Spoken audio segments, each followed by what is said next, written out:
In a time when the echoes of the Norse gods still whispered through the mountains and fjords, Norway, once united under the iron will of King Harald Fairhair, had crumbled into a shadow of its former glory. The days when Fairhair had subdued every rival king and ruled the land as one had long since faded into legend. With his death, the fragile unity he forged shattered. The petty kings once humbled beneath his sword rose again, each declaring themselves rulers of their own fragmented realms. Fairhair's descendants, bound by blood, yet torn apart by ambition, waged relentless wars for the throne, plunging the land into chaos. Amid this turmoil, a giant known as Hakon the Powerful, said to be a descendant of the legendary Ivar the Boneless, seized control of the country. Yet even he was but a vassal to the Danish king, signalling the end of Norway's independence. The mighty House of Fairhair became a distant memory, its legacy fractured as its descendants scattered across the land, content to rule over mere scraps of what once was a mighty kingdom.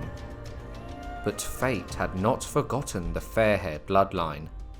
From the ashes of a broken Norway, one man would rise to reclaim the legacy of his forefathers. Olaf Haraldsson, the great-great-grandson of Fairhair, would embark on a journey that would carve his name into history, not just as a king, but as a saint. Born a pagan, with his blood-stained axe seeing countless battles, he would be remembered as a saint. This is his story. Olaf Haraldsson was born in the dawn of a new millennium, in the year 995, destined for greatness in a land fractured by ambition and war. His father, King Harald Grensk, a proud yet humble ruler of the Vestfold, carried the blood of Norway's first king, Harald Fairhair. Though Harald Grensk was a descendant of legendary kings, his realm paled in comparison to the unified kingdom his forefather had once ruled. Olaf's mother, Asta Gudbrandsdatter, was a woman of noble spirit, known for her generosity and high-mindedness. Yet, according to the Sagas, even her virtues could not hold Harald's wandering heart. Driven by ambition and desire, Harald set his sights on a new bride, Sigrid the Haughty, the wealthy and formidable widow of Sweden's King Eric the Victorious. According to the ancient sagas, Sigrid, a woman as cold and ruthless as the northern winds, spurned Harald's advances with fire and fury, having him and his fellow suitors burned alive in a great hall after a feast meant to celebrate their proposed union. In the aftermath of this tragedy, Asta gave birth to a son, Olaf Haraldsson, who would one day rise far above the station of his forebears. Not long after, she remarried, this time to Sigurd Syr, the petty king of Ringerike. As Olaf matured, he was said to be middle of height, but was a very thick man and strong, being known to some as Olaf the Stout. He had light brown hair and a broad face, which was white with a red hue.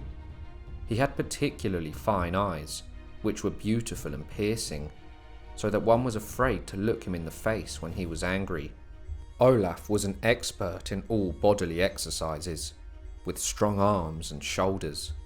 He was amazing at spear throwing, swimming, and also was an excellent conversationalist. In addition, he was noted to be a master with the axe, for which he would later become famed for. Olaf, with the blood of Harald Fairhair running through his veins, was not content to work on his stepfather's lands. So when he turned 12 in the year 1007, Olaf went Viking and would join a war expedition. Olaf would learn the way of the oar, and was a rower to begin, but his party would soon make their way to Denmark.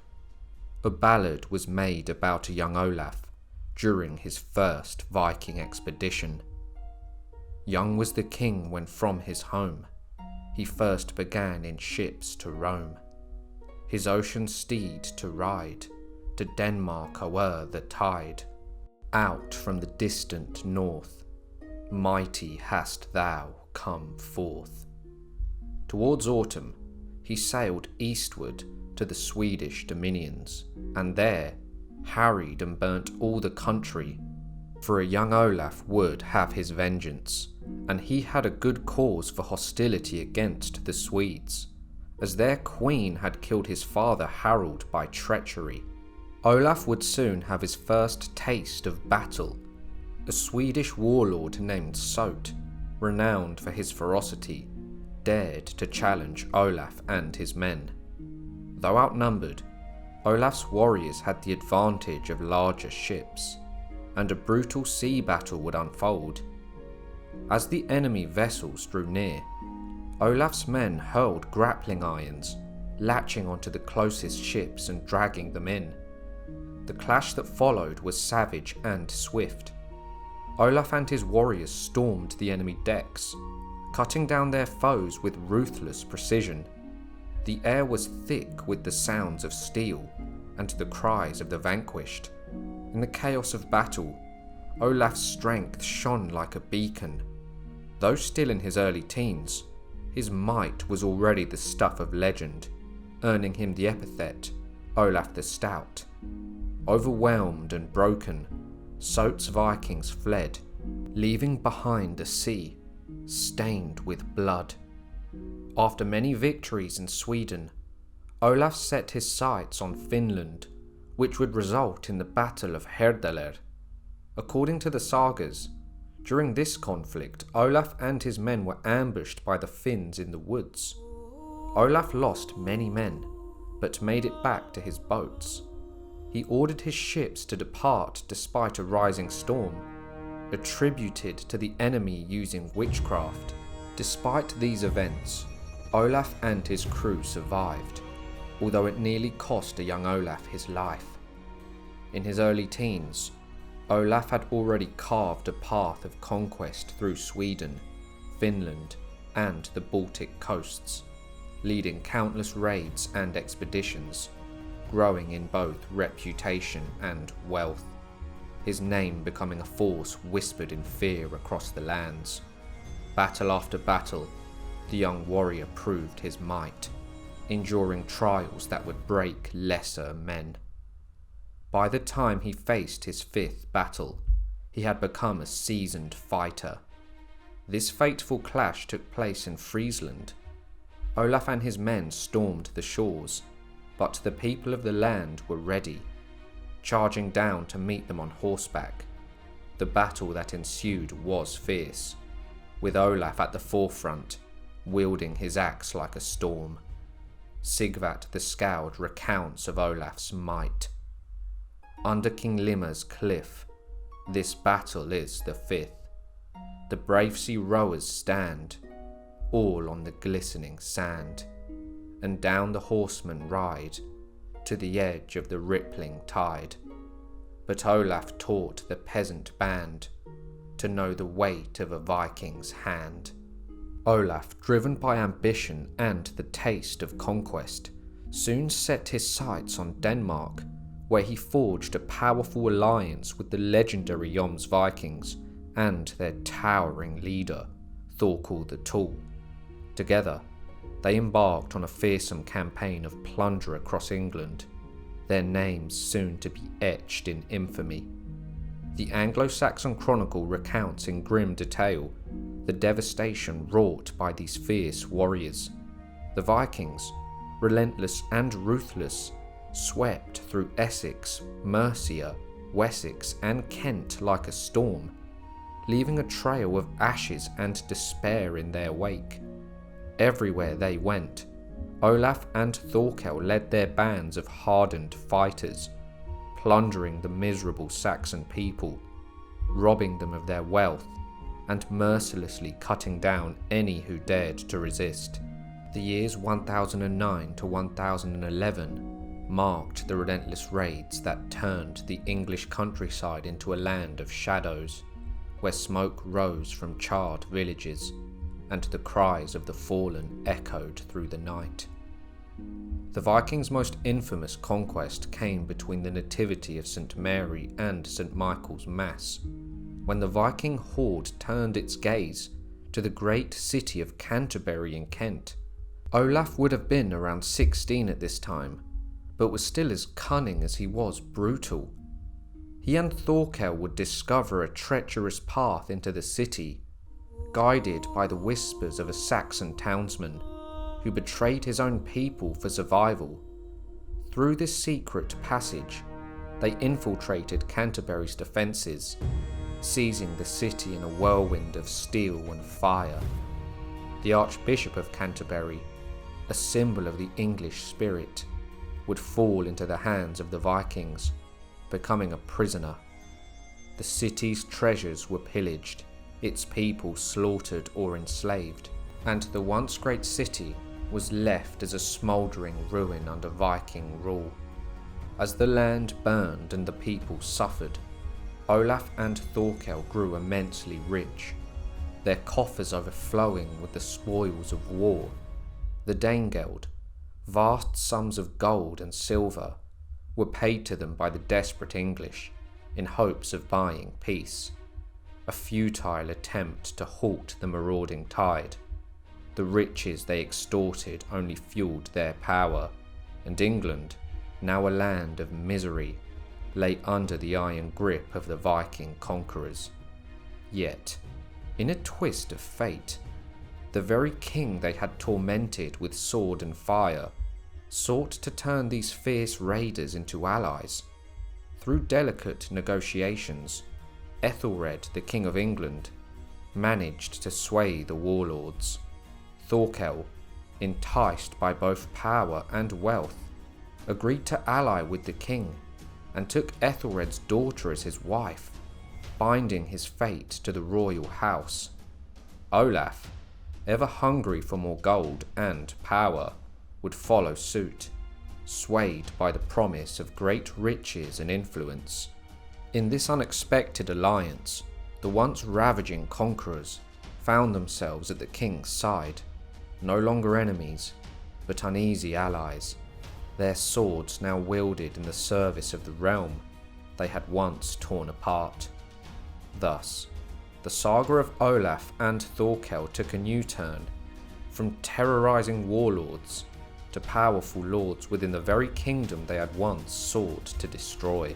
However, the fierce Danish king Sweyn Forkbeard, with a mighty army, would soon seize the kingdom from Ethelred. The Danes had spread their power far and wide across the land, and it had come to such a dire point that Ethelred was forced to flee from his own country, seeking refuge in Normandy. But fate would soon intervene. Sweyn, the conqueror of England, would suddenly die in the dead of night, his body found lifeless in his bed. Englishmen whispered of divine justice, claiming that the ghost of Saint Edmund, the long-dead King of East Anglia, had struck him down, as revenge for his cruel murder by Ivar the Boneless. When word of Sweyn's death reached Ethelred in Normandy, he wasted no time. He returned to England with renewed vigour, rallying all who would fight under his banner to reclaim his stolen kingdom. Warriors from every corner of the land flocked to his call, and among them came Olaf, leading a formidable force of Northmen. Already sworn to the English king, Olaf and Ethelred came to an agreement that Olaf would take Northumbria should Ethelred regain the throne. Thus, together, they set their sights on London, steering their fleet into the Thames, where the Danes held a fortified stronghold. Across the river lay the bustling trading hub known as Southwark, where the Danes had constructed mighty defences. Great ditches surrounded the stronghold, and within its walls of stone, timber and turf, a fierce army awaited. King Ethelred ordered a massive assault, but the Danes, hardened by war and commanded by Prince Canute, the son of Sweyn Forkbeard, fought back with relentless ferocity, repelling every attempt to breach their defences. A broad bridge spanned the river between the castle and Southwark, so wide that 2 wagons could pass side by side. Barricades, towers, and wooden parapets lined the bridge, rising nearly to chest height, while beneath the waters, piles had been driven deep into the riverbed. Here, the Danes stood firm, defending their position with every ounce of strength that they had. Desperate to capture the bridge, King Ethelred gathered his chiefs to devise a plan. It was then that Olaf stepped forward, his eyes gleaming with resolve. He proposed to bring his fleet alongside the bridge, challenging the others to do the same. The Council of Saxons agreed, and with determination burning in their hearts, they prepared their ships and readied their men for the bold assault that would decide the fate of the kingdom. With the fleet and men ready for battle, Olaf and his Norse warriors rowed up the river with a relentless determination. As they neared the bridge, a hailstorm of stones, arrows and spears rained down from above, so fierce that neither helmet nor shield could offer true protection. The ships themselves groaned under the onslaught, and many men would retreat from the merciless barrage. But Olaf, young and undaunted, led the Northmen forward, rowing straight to the base of the bridge. With swift precision, they looped their cables around the piles that held the bridge aloft, then rowed downstream with all of their might. The cables would strain, and the piles began to tremble beneath the weight of the bridge. Slowly but surely, the supports gave way. As the structure faltered, the heavily armoured troops standing on it, along with great heaps of stones and weapons, were thrown into chaos.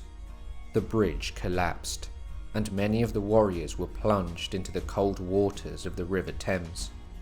Those who survived the fall fled in terror, some seeking refuge in the castle, others retreating to Southwark. With the bridge destroyed, Southwark fell swiftly to Olaf's forces. The Norse berserkers would send the occupying Danes running for their lives. This would result in Prince Canute and his men fleeing from the city. The warriors and Londoners surrendered the tower and accepted Ethelred as their king once more. Thus, the tide of war shifted, and Olaf's bold strategy brought victory to the English king, as he once more sat upon the English throne. Olaf and his men would revel in their victory, drinking from horns in the great halls of Ethelred. Amid the revelry, a ballad of Olaf's triumph was composed. London Bridge is broken down, gold is won and bright renown, shields resounding, war horns sounding, Hild is shouting in the din, arrows singing, mailcoats ringing, Odin makes our Olaf win. Olaf and his men were a fearsome band of hardened Norse pagan warriors, their ferocity immortalised in sagas and ballads. Steeped in the ancient traditions of their ancestors, they fought with unmatched skill and relentless thirst for glory. Each swing of their swords carried the weight of generations of warriors before them, and their battle cries echoed the primal power of the Norse gods that they worshipped. Under Olaf's command, these warriors became a force to be reckoned with in England. Allying with King Ethelred, they fought with brutal efficiency, reclaiming fortress after fortress from the dead King Sweyn's occupying forces. Their victories were not just battles won, but statements of Norse and English dominance. Among these triumphs, one stood above the rest: the expulsion of Prince Canute, Sweyn's formidable son, from the shores of England. Canute, a man destined to be a king himself, found even his iron will bent before the might of Olaf and his warriors. Their relentless assaults drove him from the land, securing Ethelred's grip on the throne and solidifying Olaf's reputation as a hero for the Saxon cause. With every victory, Olaf's fame grew. His name was spoken with reverence and fear, both in the halls of kings and the whispers of common folk. Riches flowed into his coffers, spoils from the conquered castles and the grateful hands of Ethelred. Gold, silver and jewels piled high. But for Olaf, the true treasure was the legacy he was forging with every swing of his axe. Yet, despite the wealth and glory he amassed, a longing began to stir within him. Years had passed since he had last set foot on the soil of Norway. From the age of 12, Olaf had gone Viking, destined to be a warrior from the moment he could wield a blade. But Norway, the land of his birth, the realm his ancestors had once ruled, called to him like a distant echo. The blood of kings ran through his veins, a lineage that traced back to the great Harald Fairhair, the first to unite the fragmented kingdoms of Norway under one crown. Now Olaf felt the pull of that legacy, the weight of destiny urging him to reclaim what was rightfully his. Ethelred the Unready of England would die in the year 1016, and with Olaf now free from his oath, and with his promised land of Northumbria fading with the king's death, he would think of nothing but his homeland. He had won battles for another king, taken castles in foreign lands, and grown immensely rich.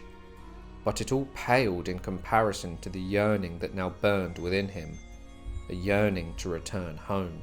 He wouldn't return home, however, as a mere Viking, but as a king. His gaze had turned northward, to the rugged fjords and towering mountains of Norway, the kingdom where his ancestors had carved their names into history.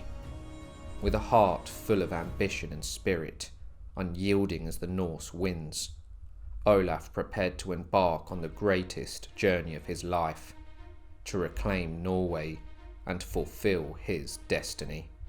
Olaf, now in his early 20s, was a battle-hardened warrior and was wealthy beyond measure. He would soon arrive in Normandy to trade his many spoils from his countless victories in England. He was welcomed into the court of Richard II, the Duke of Normandy, who recognised the Norseman's reputation and strength. In the grand city of the Rouen, Olaf found himself captivated by the towering cathedral that dominated the skyline. The imposing structure, with its soaring spires and intricate stonework, was unlike anything Olaf had ever seen. Richard and his men often attended mass there, and Olaf, curious and drawn to the solemnity of the rituals, began to accompany them. As he wandered through the sacred halls of the Rouen, he encountered monasteries filled with devoted monks and nuns, and priests leading their congregations in prayer. Bishops would guide their flocks with wisdom and grace, impressing the young Olaf. It was in these moments, amid the quiet reverence of the cathedral and the deep discussions with the archbishop, that Olaf began to question the old gods of his forefathers. The tales of Odin, Thor, and the Norse pantheon, once the foundation of his beliefs, began to loosen their grip on his soul. In their place, the teachings of Christianity took root, offering a path of redemption and purpose that resonated deeply within him. Convinced that this new faith was the true way forward, not just for himself, but for his homeland, Olaf made a monumental decision. In a solemn and transformative ceremony, Olaf renounced the life he had lived, the gods of his ancestors, the brutal ways of the Viking warrior, and embraced the Christian faith.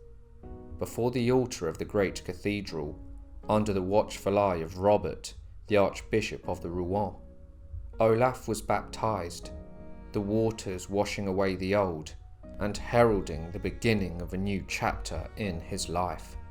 Moreover, Olaf was deeply inspired by the legendary tales of Charlemagne, the great emperor who had united vast realms under one banner and spread the Christian faith across his empire. These stories ignited a powerful vision within Olaf, a vision of the strong and unified Norway, where the fractured clans of rival kings would be brought together, not by the sword alone, but by the unifying force of Christianity. He envisioned a kingdom where faith would serve as the foundation of his rule, forging a nation as enduring and mighty as the empires of old. With this vision burning in his heart, Olaf resolved to transform Norway into a powerful Christian realm. For 13 long years, Norway had been ruled by the descendants of Hakon the Powerful, the Earls of Lade, who served as regents under the shadow of Denmark's dominion. The legacy of the Fairhair line, once proud and unbroken, had faded with the death of Olaf Tryggvason, and since then, no king of that ancient lineage had claimed the throne. In their absence, Sweyn Forkbeard, the mighty king of Denmark, had seized control, wielding power over Norway through the puppet lords of Lade. The throne of Norway lay empty, the realm fractured and divided, yearning for a leader of true blood and vision. Across the stormy waters of the North Sea, a new hope emerged. Olaf, battle-hardened and wealthy from years of conquest, a warrior descended from the legendary Fairhair. Olaf's fleet cut through the icy waves, carrying with it a promise of a unified Norway. His goal was nothing less than to bring the petty kings, chiefs and earls under his command, to forge a nation that would stand strong against any foe. Olaf, bold and determined, landed on the shores of Norway. He wasted no time and set about travelling across the land, making his presence known to the chieftains of every district. At that time, Norway was under the rule of Sweyn Haraldsson, the Earl of Lade, a powerful leader backed by loyal kin and allies. They spoke out fiercely against Olaf's claim in every gathering, stirring the people against him. But Olaf, sensing the shifting tides of loyalty, decided to make a swift and strategic move. He hastened to the kingdom of the Vestfold, where his stepfather Sigurd Syr ruled. It was there, among familiar faces, that Olaf sought refuge and support. He arrived at the Vestfold, where Olaf was greeted warmly by his mother Asta and her children by Sigurd. Guthorm the eldest stood with pride. A young Sigurd looked up to Olaf with admiration, and Harald the youngest, later known to history as Harald Hardrada, gazed at his half-brother with awe, unaware that he too would one day carve his name into the annals of history. Sigurd Syr, recognizing the gravity of Olaf's ambition, welcomed him with the splendour befitting of a king. A grand feast was held in Olaf's honour, celebrating not only his triumphs abroad, but also his unwavering resolve to claim Norway's throne. The halls of the Vestfold echoed with songs of victory and glory. The air was thick with the scent of roasted meats and the sound of clashing horns. Olaf, surrounded by his family and newfound allies, knew that the time was near for him to make his move. The kingdom of Norway was within his grasp, and the fires of destiny burned brightly in his heart. Olaf embarked on a journey to the ancient lands of the uplands, where fertile fields and dense forests stretched north of Oslo. These rich lands, steeped in history, were ruled by kings descended from noble lines, many of whom shed blood with Olaf, tracing their lineage back to the legendary house of Fairhair. With his stepfather Sigurd Syr by his side, Olaf sought to unite these petty kings under his banner, to reclaim the throne of Norway and cast out the influence of foreign rulers. Sigurd Syr, himself a descendant of Fairhair and the wise king of the Vestfold, joined Olaf in his mission. Together, they travelled to meet with the 5 district kings, rulers who held sway over these prosperous lands. In their council, Sigurd and Olaf spoke with conviction, urging the kings to join them in freeing Norway from Danish and Swedish control. King Sigurd would tell all of the other kings of Olaf's virtues, presenting him as the embodiment of their ideals, a powerful heir of Fairhair, a proven battle commander, and a fearless Viking. One of the kings with a solemn gaze spoke first. "It is true that Harald Fairhair's kingdom has fallen into decay, with none of his race holding dominion over all of Norway." The kings, reflecting on the past, recalled the days when their kinsman Olaf Tryggvason had ruled. Though he was of Fairhair's blood, his reign had been harsh, denying them the freedom to worship their gods as they pleased. Since his death, Norway had lived in an uneasy peace under the shadow of the Danish king, content to avoid conflict. Yet, there was a yearning among them for a king of their own blood, a ruler who could restore the glory of their lineage. One of the kings, his voice filled with longing, declared, "I would rather see my kin on the throne of Norway than bow to a foreign chief. I wish that my family could rise again, but only fate will decide if Olaf is destined to reclaim his kingdom." The night wore on as Olaf and Sigurd engaged in deep conversation with the kings, addressing their concerns, listening to their grievances, and forging bonds of trust. As the moon reached its zenith, one by one, the kings rose from their seats. With solemn words and heavy hearts, they swore their oaths to Olaf, pledging their loyalty and aid in his quest to become the supreme king of Norway. In return, Olaf promised them a reign of friendship and fairness. He vowed to improve the country's laws, to treat all with justice and honour, and to restore the greatness of Norway. The kings, now united in purpose, looked upon Olaf with newfound respect, for they saw in him the promise of a better future, a future where the blood of Fairhair would once again rule over a free and unified Norway.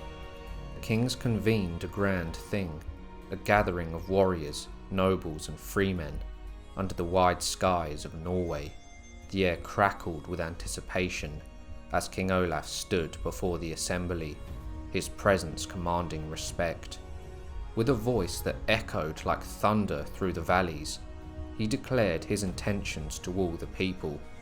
Olaf spoke of his right to the throne, the blood of kings that flowed within him, and his unwavering determination to rule as their sovereign. He called upon the kings, the landowners and warriors of Norway, to recognize him as their overlord and true king. In return, he pledged to uphold their ancient laws, to honor the traditions that had guided their forefathers, and to protect their land from the grasp of foreign invaders. His words were not merely a plea, but a promise forged in the fires of his many battles. He vowed to be the shield against the encroaching powers of Denmark and Sweden, the sword that would defend their freedom. Olaf's speech was powerful, filled with passion and conviction, and it resonated deeply with those who heard it. The people praised him, with their voices rising in agreement. One by one, the upland kings who had gathered alongside him rose to speak. They too pledged their support for Olaf's claim. each king, with words of wisdom and resolve, urged the people to stand behind the rightful heir of Fairhair's lineage. Thus, in that fateful thing, Olaf was declared king over all of Norway. In the cold, iron-streaked winds of Norway, destiny hung heavy over the land. The mighty Earl of Lade, Svein Håkonsson, the ruler of Norway, soon learned that Olaf had been crowned king. Svein, a man of powerful lineage himself, descended from Hakon the Powerful and the fearsome Ivar the Boneless, and would not relinquish his power without a fight. Inevitably, the two titans of Norway were destined to clash in a battle that would decide the future of the kingdom. According to the Sagas, Olaf's forces prepared for war. On board his ship, Olaf commanded 100 men, all clad in gleaming coats of ringmail and crowned with foreign helmets that caught the sunlight like burning stars. The majority of his warriors bore shields as white as winter snow, adorned with the golden cross of Christ. Some among them, however, had painted their crosses in deep hues of blue and red, a vivid symbol of their faith and readiness for battle. Every helmet bore a pale cross at its front, a sacred mark of protection. Before setting out, the king commanded a mass to be read, invoking divine favour for the battle to come. His men then refreshed themselves with meat and drink, their hearts steeling with resolve. With oars slicing through the icy waters, Olaf's fleet surged forward, seeking the Earl.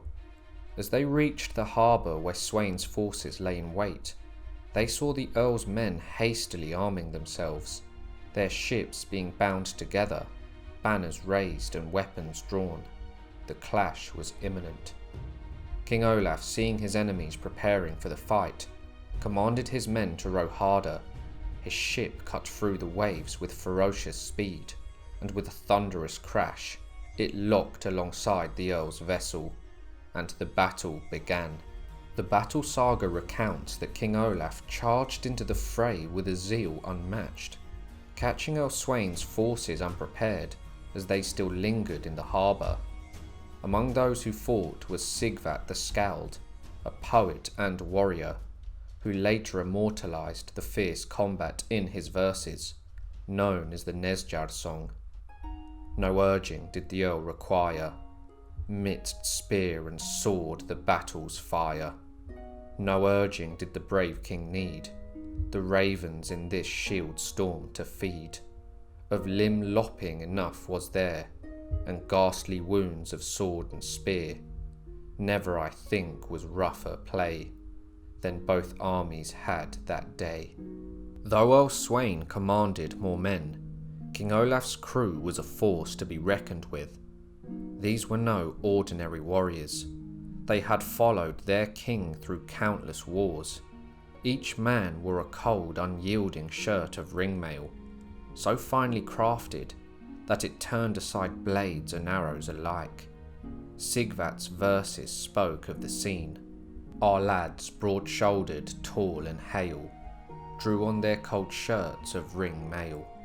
Soon sword on sword was shrilly ringing, and in the air the spears were singing. Under our helms we hid our hair, for thick flew arrows through the air. Right glad was I, our gallant crew, still clad from head to foot to view. The battle raged fiercely, but it soon became clear that Olaf's forces had the upper hand. The ferocity of their assault overwhelmed Earl Swein's men. The battlefield became a scene of carnage, as many of Swein's warriors fell, their blood staining the waters. Some, desperate to escape the slaughter, leaped overboard, seeking salvation in the sea. As the tide of battle turned against Svein Håkonsson, he soon realised his cause was lost. Defeated and broken, the once proud Earl abandoned the battlefield, fleeing into exile in Sweden, with the weight of his defeat heavy upon him. The battle for Norway was over. and Olaf stood victorious, a king, not just by blood, but by the sword. In addition, Sweyn would soon die in Sweden. He fell sick, and it proved fatal. Thus, Olaf's rule in Norway was now uncontested. Once more, King Olaf embarked on a journey to the uplands, a land rich in beauty and wealth, where the ancient Norse gods still reigned in the hearts of the people. The rugged northern lands of Norway had long been a bastion of the old ways, where Odin, Thor and Freya were worshipped. But Olaf, zealous in his Christian faith, saw no room for the old gods in his kingdom. With the fires of fanaticism burning bright in his eyes, he summoned every man in those lands to bow before him and renounce their heathen beliefs. In solemn assembly, Olaf asked the men of the uplands if any among them would dare defy him and cling to the gods of their ancestors, and indeed, some voices rose in defiance, refusing to abandon the deities who had protected their forefathers for generations. But defiance had a price. Olaf, unwavering in his faith, and perhaps maddened by his holy mission, unleashed a wave of brutal punishment upon those who stood against him. Some were mutilated, their hands and feet severed as a grisly reminder of their defiance. Others were blinded, condemned to darkness for refusing to see the light of Olaf's God. Some were hanged, their bodies left as grim warnings to others, and still more were slain by the sword, their blood staining the earth in the name of conversion. It was said that no heathen went unpunished under Olaf's reign, not until they bowed before his God and abandoned the old ways. His sword was the cross, and his justice was relentless. Earl and commoner alike felt the weight of his iron rule. Olaf's campaign of terror spread like wildfire through the uplands, as he moved from village to village, town to town, converting all who dared resist his word. He became known as Olaf the Lawbreaker to the common folk, as he did not abide by the laws of the land, and murdered in the name of his new god. But as news of Olaf's tyrannical rule reached the ears of the upland kings, those who had once sworn loyalty to him, a simmering anger began to grow. These kings had bent the knee to Olaf after helping him defeat Sweyn, but they had not expected the iron-fisted rule that followed. In secret, they gathered for a council, speaking in hushed tones of the devastation Olaf was wreaking upon their lands.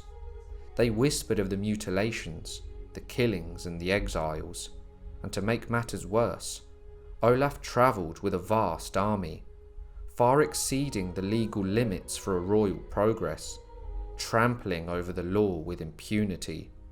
They were reminded of Olaf Tryggvason's reign, and the district kings had directly told Olaf Haraldsson of their grievances against Tryggvason for not allowing them to worship their own gods. Thus, division arose among the kings. Some called for battle to meet Olaf's tyranny with steel.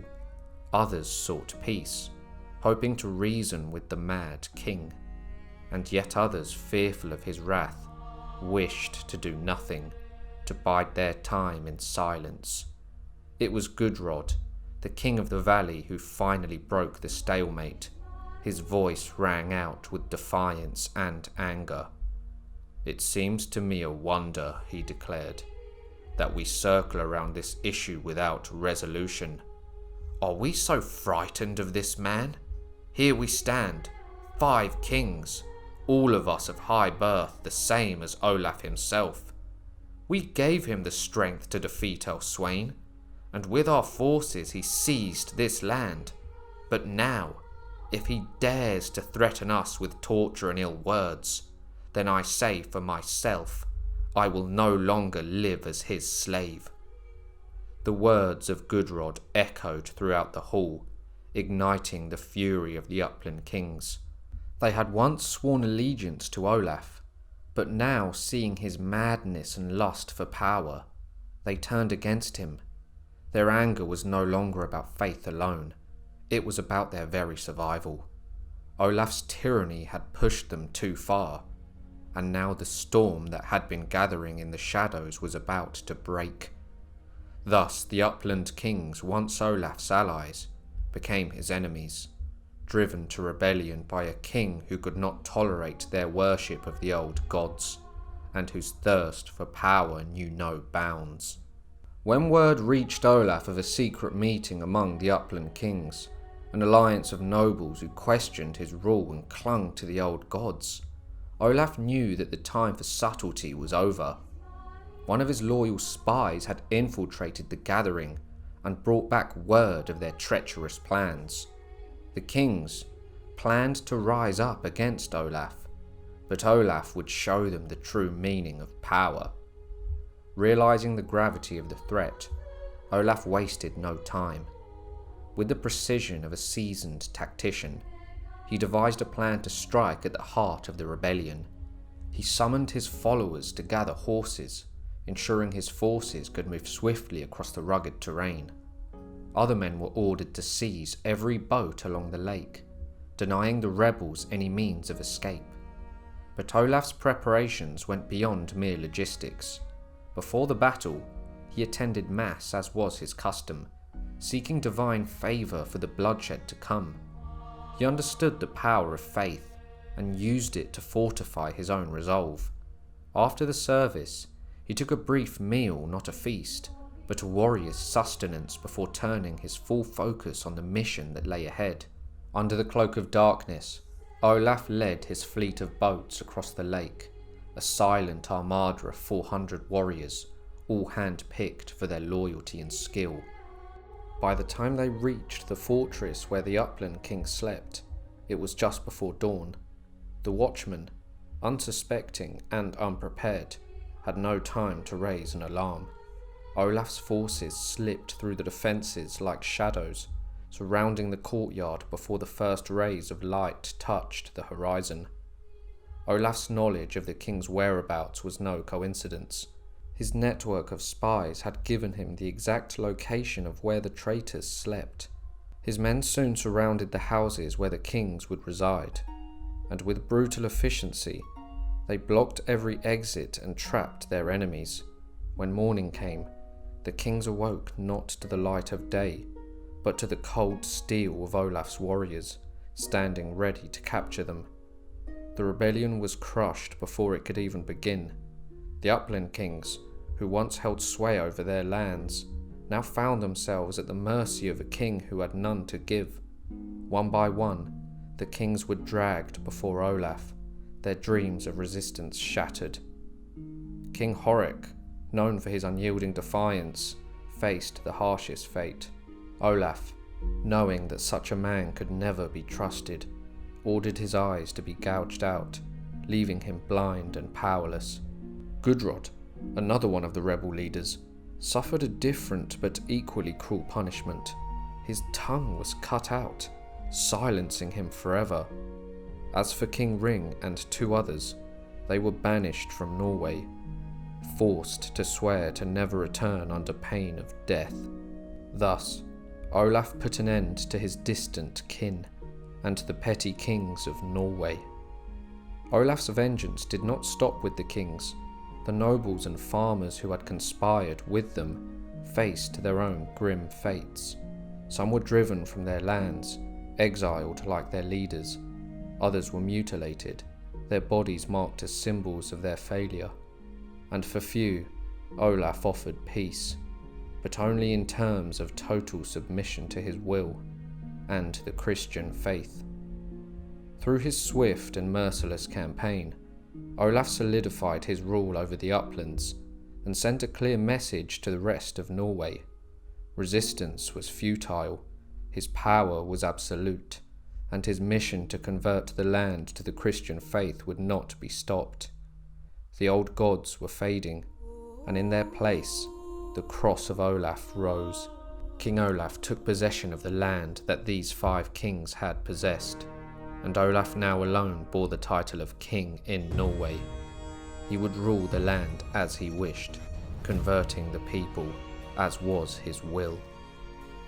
As Olaf ascended to the throne of Norway, a formidable rival loomed over the horizon, Prince Canute, the same man Olaf had now bested at the Battle of London Bridge. But Canute's fortunes had soared since that defeat. He now reigned as king of both Denmark and England, and his name was spoken with reverence across the North Sea. His battle prowess was legendary, and his dominion vast. To counter Canute's growing power, Olaf forged an alliance with Anund Jacob, the King of Sweden. Their alliance was sealed through Olaf's marriage to Anund's sister Astrid. With their forces combined, the two kings saw an opportunity to strike while Canute's attention was focused on his English kingdom. They launched a daring raid on the coasts of Denmark, wreaking havoc on Canute's homeland and setting fire to his ancestral seat. Enraged in the year 1026, Canute retaliated with the full might of his empire. He summoned a colossal navy, amassing to around 600 ships, each more fearsome than the last. His flagship alone was said to stretch 80 meters in length, a behemoth on the waves. Olaf and Anund Jacob, knowing they could not match his fleet head-on, devised a cunning plan. They organised the construction of a massive dam of peat and lumber on the river, intending to use the land itself as a weapon. When the Danish navy sailed in, the dam was released, unleashing a torrent of water that swept through countless Danes and Englishmen, the waters churning with the debris of shattered ships and drowned men. But Canute's main fleet lay beyond the river harbour, untouched by the flood. As the survivors of the initial attack regrouped, the full might of Canute's navy began to bear down on the two kings. Realising that fate had granted them all the victory they could achieve for the moment, Olaf and Anund ordered their ships to retreat. Had they continued the fight, they would have faced utter destruction, for Canute's numbers were overwhelming. Even though Canute had lost many ships, his sheer force of arms ensured his victory. His enemies fled before his might, acknowledging the superiority of his fleet. As Olaf and Anund Jacob regrouped and sought to renew their strength, darker tidings reached them.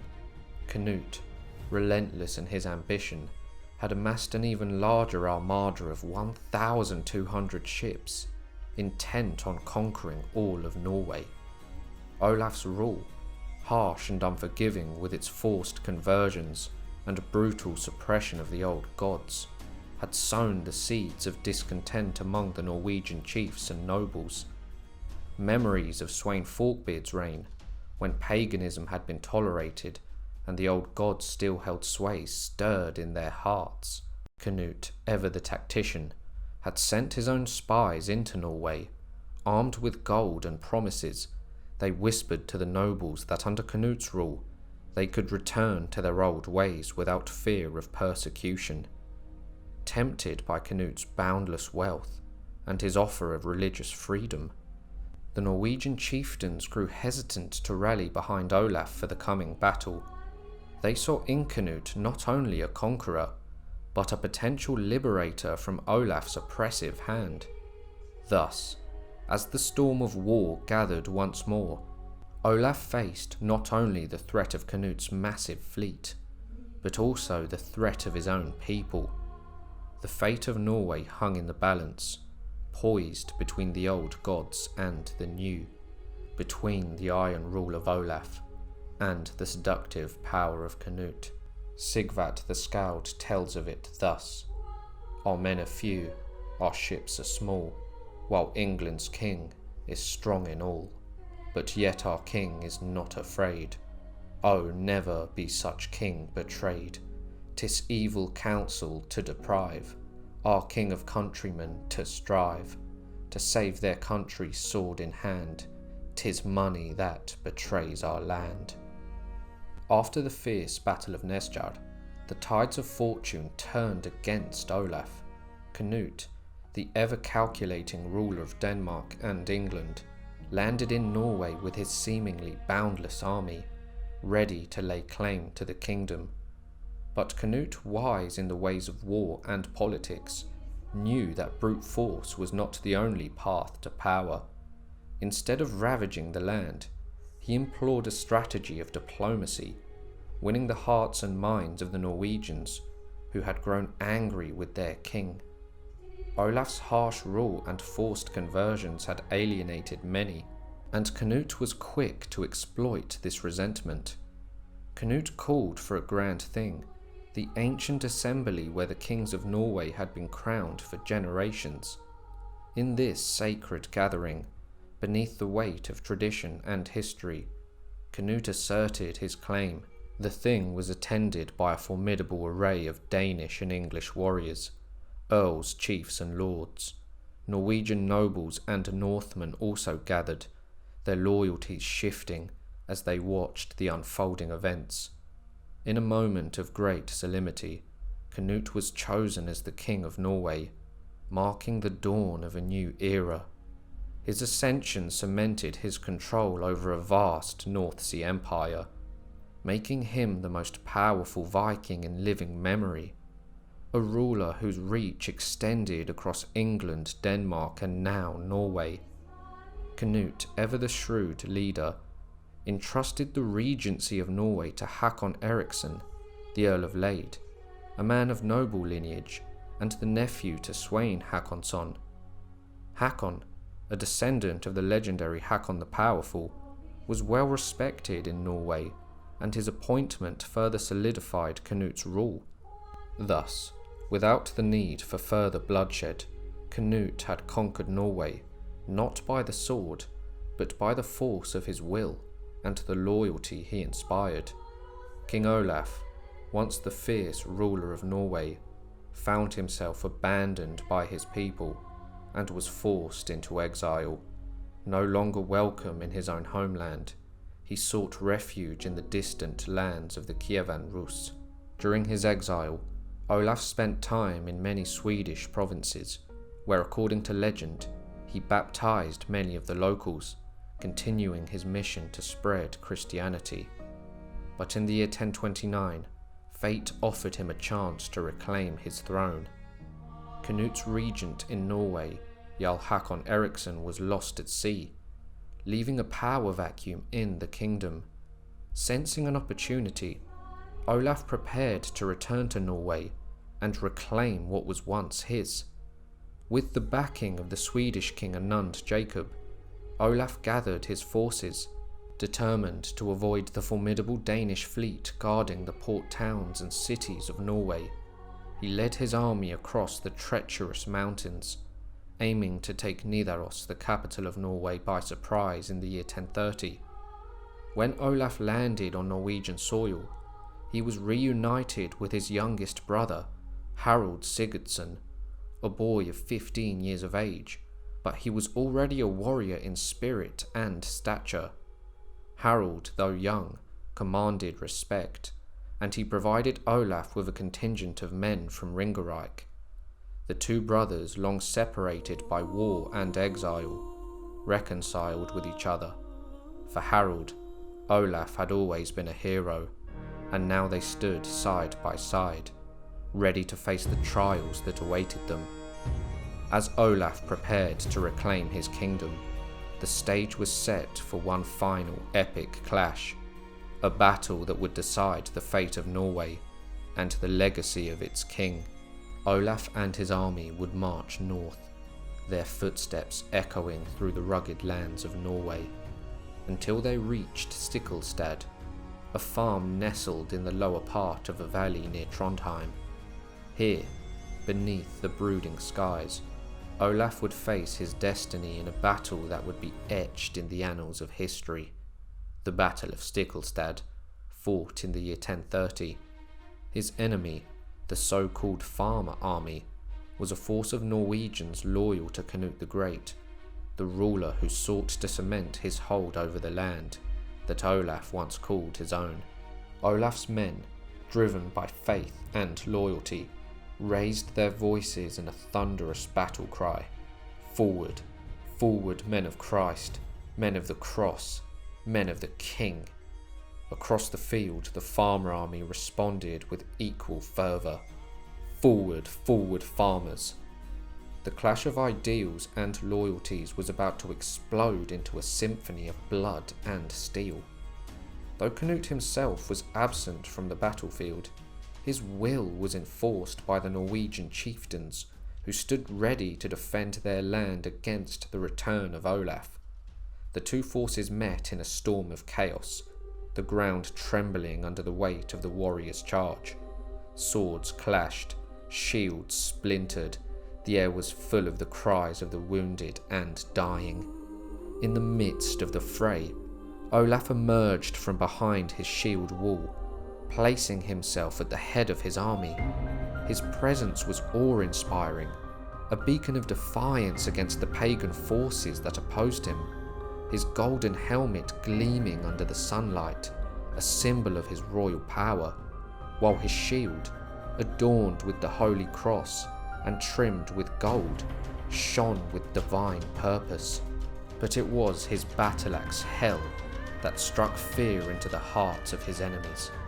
To the pagan farmers, Olaf was no mere mortal. He was a champion of the new religion, a warrior clad in the armour of Christ. Yet even legends can be overwhelmed. Amidst the swirling chaos of the battle, Olaf was beset by enemies from all sides. An axe struck his thigh, a brutal blow that brought the king to his knees. Gasping for breath, Olaf staggered towards a stone, throwing down his sword as he prayed for God's aid in his final moments. But the battle was unforgiving. Before divine intervention could come, a spear pierced through his mail coat and buried itself deep within his belly. Bloodied and broken, Olaf's strength began to fade. In his final moments, a warrior approached, his eyes cold and resolute. With a swift slash of his sword, the warrior severed Olaf's neck, and the King of Norway fell to the ground lifeless. With his death, the cause of Christ and King faltered. The once mighty army of Olaf, now leaderless, either dispersed into the wilderness or were cut down where they stood. The Battle of Stiklestad marked the end of Olaf's reign, but the legacy of the fallen king would echo through the sagas. In death, Olaf became a martyr, his story woven into the fabric of Norway's history, a tale of faith, sacrifice, and the fierce struggle for a nation's soul. Upon Olaf's death, whispers of miracles began to spread like wildfire. Among the warriors who had fought that day, one man, his hands wounded from the brutal combat, approached Olaf's lifeless body. As he wiped the blood from Olaf's cheeks, the blood trickled down his fingers, and to his astonishment, the wounds healed without needing to be bound. Some said that Olaf's power transcended death. After the Battle of Stiklestad, Olaf's body was placed in a humble hut. Beggars and the poor had followed the armies in hopes of scraps of food, and they lingered nearby. One blind man, weary and desperate, stumbled into the hut seeking refuge. The cold, damp floor offered him little comfort, but as he lay there, he felt moisture beneath him. He rubbed his eyes with his wet hands, but soon realized he would find no sleep in the wet, damp hut. So he stumbled out, but something had changed. His sight had returned. He looked down and saw his hands were stained red with Olaf's blood, the very blood that had restored his vision. News of these miracles reached far and wide, and soon the Archbishop Grimketel was summoned to Norway. Upon hearing the stories and witnessing the healed and the blessed, Grimketel declared Olaf a saint, the first sainted king of Norway. Olaf who had died as a king in battle, was reborn as a martyr and as a beacon of faith. 40 years after his death, in the year 1070, Olaf's legacy had only grown stronger. His shrine in Nidaros became a sacred pilgrimage site, drawing the faithful from every corner of the Norse world. He was now known as Norway's eternal king, and churches bearing his name sprang up across the land, even reaching the distant Iceland, Sweden, and Finland. His influence crossed the seas, with even churches in England dedicated to his memory. As the centuries passed, Olaf's story transformed into legend. He became not just a king, but a slayer of trolls and giants, a protector against dark forces. His healing powers attracted pilgrims to his shrine. Today, Olaf stands as Norway's patron saint, enshrined in Nidaros Cathedral, one of the most revered figures in the nation's history. Yet, the historical Olaf is a figure shrouded in contradictions. By the accounts of his time, he was a tyrant, a ruler who betrayed his own kin. He wiped out the Norse petty kings and deceived those who trusted him. He waged a brutal campaign to force the pagans to convert to Christianity, with his methods being ruthless, his reign marked by violence and fanaticism. But as time passed, the harshness of his rule faded from memory, and only the saintly legacy endured. Olaf's lineage did not die with him. His son Magnus the Good would reclaim the Norwegian crown, and his younger brother Harald Sigurdsson, better known as Harald Hardrada, would continue the saga of their dynasty, forging his own legendary path. Magnus the Good, though often overshadowed by the towering legends of his father Saint Olaf Haraldsson and his formidable uncle Harald Hardrada, carved his own indelible mark upon the tapestry of history. Rising from the shadow of these giants, Magnus ascended to the thrones of Norway and Denmark, forging his legacy through acts of valour and divine inspiration. His reign was not merely one of consolidation, but of relentless conquest, as he shattered the might of the Joms Vikings, laying waste to their stronghold and securing his dominion over Knut the Great's fallen North Sea Empire. Magnus's life was woven with the threads of prophecy and piety. The sagas tell of his prophetic dreams, where the spirit of his father Saint Olaf appeared to him, guiding his hand and fortifying his resolve. His deep piety was matched only by his ferocity in battle, where he wielded his father's legendary battle axe, Hel, named after the goddess of death. With this weapon, Magnus fought at the forefront of his armies, embodying the dual nature of a warrior king, devout in faith, yet relentless in war. He was not only loved by the Norsemen, but the Danes as well, as it was said he was young, brave, generous, and the son of a saint. This is his story. Magnus was the son of King Olaf Haraldsson of Norway, and was born in the year 1024, while his father was still king. His mother was a thrall to Olaf's queen, Astrid. His mother was a servant named Alfhild.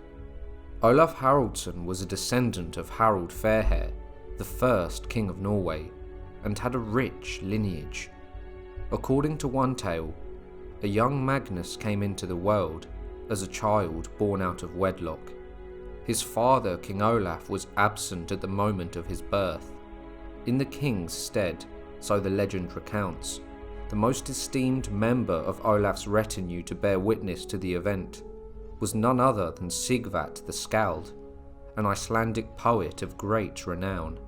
The tale continues, describing how Magnus was a frail and sickly infant at the time of his birth. His fragile condition caused great concern among those present. Alfhild, her midwives, Sigvat the Skald, and a priest, all of whom feared, that the newborn might not long survive. This dire apprehension compelled the gathering to act swiftly. Despite the absence of King Olaf, they decided to name and baptize the child without delay. It was Sigvat the Skald, a master of heroic sagas, who proposed a name worthy of the boy's lineage. Sigvat suggested naming the child after Charlemagne, the great emperor known in Old Norse as Carla Magnus, and in Latin as Carolus Magnus. With this illustrious name, the group baptized the infant as Magnus, preparing for the worst should his fragile life falter. Yet, fate was kind to a young Magnus Olafsson as he survived the perils of infancy. When King Olaf II eventually returned, he was informed that he now had a son. The poet boldly declared to King Olaf, "I named him after King Carla Magnus, for him I knew to be the greatest man in the world." Saint Olaf, upon hearing this tribute to the great Charlemagne, accepted the name for his son without protest, embracing the honour bestowed upon his child by the poet's noble inspiration. Olaf's own tale was incredible in itself. Olaf, once a pagan, became enamoured with the legacy of the Frankish Emperor Charlemagne, who had wielded Christianity as a mighty weapon to forge unity within his vast empire. Inspired by this vision, Olaf, upon his baptism and return to the rugged lands of Norway, embarked on a relentless crusade to convert his people, who still clung fiercely to their ancient gods. His methods were as unforgiving as the harsh northern winters. Those who resisted his holy mission were maimed, blinded, or slain without mercy. Bishops from England, Normandy, and Germany were summoned to his court, their purpose clear: to spread the word of the Christian God to the farthest reaches of the kingdom.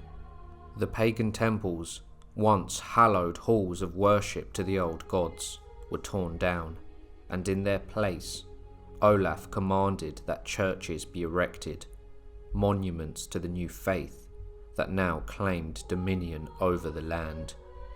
The lords and jarls, once loyal, began to see their king not as a righteous ruler, but as a fanatic who had turned his back on the sacred traditions of their forefathers.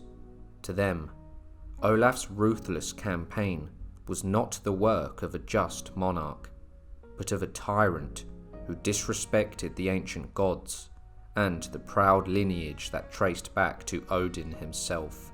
Disillusioned and resentful, the nobles sought a new path. They turned to Canute, the formidable king of Denmark and England, inviting him to annex Norway into his North Sea Empire. Canute's arrival was the turning point, and the realm that Olaf sought to sanctify now slipped from his grasp. With his kingdom lost, and the grand vision of a Christian Norway lying in ruins, King Olaf was forced into a harsh and bitter exile. Stripped of his throne, he fled with what remained of his loyal followers to the distant lands of the east, a desolate path that would lead him far from the fjords and forests of his homeland. A young Magnus, a mere child of 4, journeyed with his family through the unforgiving winter, crossing the snow-clad mountains. The cold bit deep into their bones, and the icy winds howled like the wails of the gods they had forsaken. Yet, onward they pressed, their spirits unbroken, until at last they found sanctuary in the court of King Anut Jacob of Sweden. In Sweden, Olaf and his weary company were granted refuge, but the safety they found was temporary. The restless king sought more than mere shelter.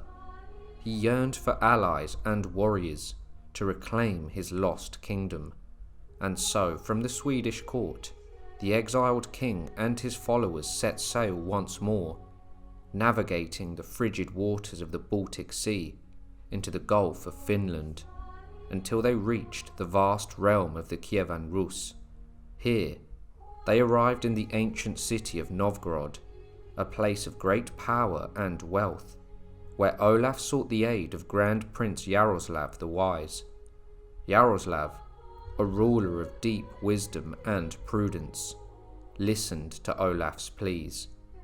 He knew all too well the dangers of becoming entangled in the fierce and turbulent struggles of Scandinavia. Respectfully yet firmly, Yaroslav declined to intervene, leaving Olaf to face his fate alone. In the heart of the Caravan Rus, a young Magnus remained with his father, absorbing the rich culture of the land, even if the winds of destiny continued to swirl around them. As the harsh winter of the year 1030 gave way to spring, news reached Olaf of an unexpected turn of events in his homeland. Earl Hakon Eriksson, the regent of Norway appointed by King Canute, had vanished at sea, leaving a power vacuum in the land Olaf still considered his own. Seizing this chance, Olaf rallied his men, determined to reclaim his throne and restore his kingdom to its Christian path. With a heavy heart, Olaf would bid farewell to Magnus, leaving the young prince in the care of Yaroslav the Wise and his wife, who would raise him as their own. Olaf's return to Norway was swift, but the fates that had been so cruel to him thus far were not yet finished with their designs. At the Battle of Stiklestad, Olaf met his end in a clash of steel and fury. The battle was a brutal one, and Olaf fell not as a king triumphant, but as a martyr for the faith he had sought to impose. His death, however, was not in vain. It immortalized him as a champion of Christianity, and in time, he would become the first Norse king to be canonized as a saint, his name forever etched into the annals of history as Saint Olaf. Magnus was now an orphan, as his father had perished, and Canute the Great was now the master of the North. Magnus remained in the care of Yaroslav, growing from a boy into a young man. In the courts of Caravan Rus, he was educated in the ways of the world, learning the languages of Old Russian and some Greek, and he also trained in the arts of war. The legacy of his father loomed large over him, and though far from Norway, the blood of kings and warriors flowed in his veins, preparing him for the day when he too would be called upon to shape the destiny of nations. Canute the Great, having conquered Norway, sought to solidify his dominion by placing his own bloodline upon the throne. Thus his son Sven Knutsen was crowned the King of Norway, and for a time it seemed that Danish rule would endure. The Norwegian people, long wearied by Olaf's tyrannical oppression of their pagan traditions, initially welcomed Olaf's demise. Yet, the relief they found in his death was short-lived. Within 5 years of the new Danish regime, Sven's harsh tax demands and oppressive laws began to fester resentment among both the lords and the common folk.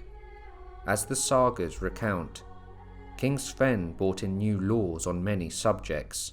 They were modelled on Danish laws, but some were much stricter.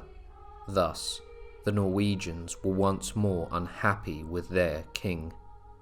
In this atmosphere of growing discontent, opposition to Sven's rule began to consolidate around the powerful descendants of Hakon Sigurdsson, known as Hakon the Powerful.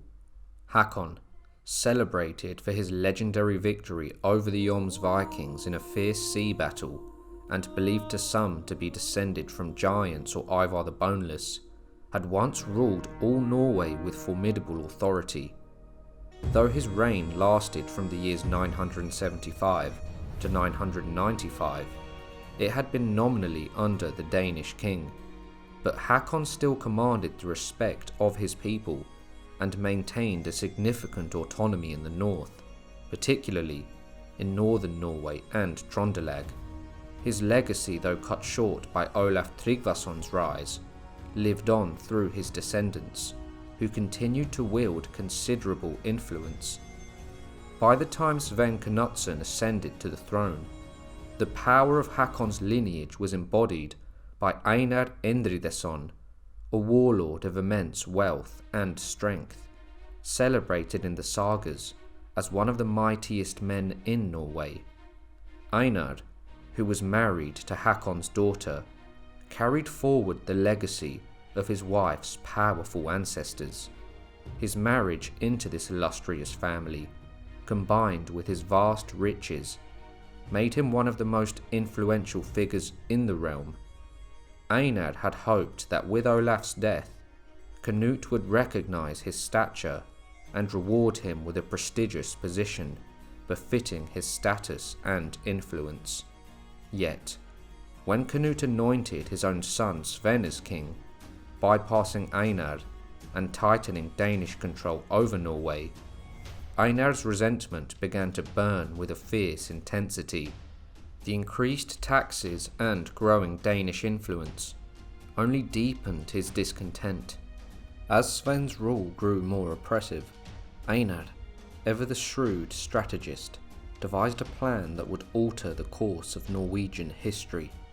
In his greatest political maneuver, he journeyed to the distant lands of Russia, where he discovered Olaf's illegitimate son, a young Magnus, barely 11 years old, but carrying the blood of kings. Einar was not alone in his quest. Kalf Arnsson, another powerful Norwegian chieftain, also made the arduous journey to Russia. Despite having fought against Olaf at the fateful Battle of Stiklestad, Kalf saw in the boy Magnus an opportunity to challenge Danish rule and restore Norwegian autonomy. Though their motivations differed, both men sought to bring the young prince back to Norway, intending to use him as a figurehead while they wielded the true power behind the throne.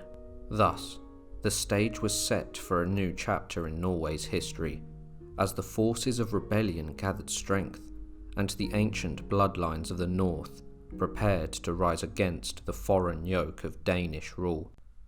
After securing the blessing of Iningerd, his stepmother, and the widow of King Olaf, the young Magnus set forth on a journey that would alter the fate of Norway. By his side were the formidable earls Einar and Kalf, men of great power and influence, who had pledged their swords to his cause. Their mission was bolstered by the support of King Anund Jacob of Sweden, a cunning ruler who sought to balance the scales of power in Scandinavia. Anund, wary of Canute the Great's growing dominance, who had become the most powerful king in living memory, threw his weight behind Magnus, seeing him as a chance to curb Danish power. With the backing of the Swedish crown, a formidable force of warriors gathered under Magnus's banner, and in the year 1035, they marched on Norway, determined to reclaim the kingdom. Magnus and his army advanced upon Nidaros, the ancient city known today as Trondheim, which was then the heart of Norway and its capital. Yet, to their surprise, the Norwegians did not rise to oppose them. Instead, as Magnus's forces approached the gates, the people recognized the banner of Einar, a symbol of their ancient lineage and autonomy. The gates of Nidaros swung open, in welcome, not in defiance, and Magnus entered the city as a liberator, not a conqueror. In the heart of Nidaros, a thing was summoned, an ancient assembly where the kings of Norway had been chosen for generations. It was here that the chieftains and earls of the land gathered, much like in the days of Magnus's legendary ancestor, Harald Fairhair, the first king of a united Norway. With voices unanimous, they cast their votes for Magnus, proclaiming him king and restoring the ancient line of Fairhair to its rightful throne. But the echoes of Magnus's coronation soon reached the ears of Sven Knutsson, Canute's son and the Danish king of Norway. News of rebellion among the Norwegian earls and the crowning of a rival king filled Svein with unease. He swiftly summoned the Norse chiefs to his side, determined to rally them in defense of his rule. Yet, when he stood before them, his words lacked the fire needed to ignite their loyalty. The speech he delivered, though earnest, fell flat in the hushed hall. His supporters, too, tried to rally the chiefs with words of loyalty, but their pleas were met with cold silence. Some among them even whispered their intent to join Magnus at the first opportunity. Recognizing the growing tide against him, Svein made the fateful decision to retreat.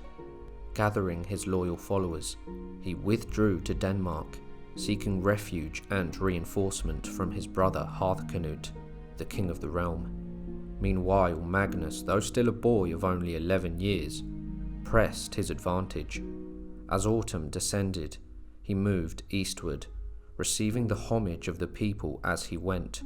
Across the whole of Norway, the people rejoiced at his arrival, hailing the return of their natural king and the end of Danish domination.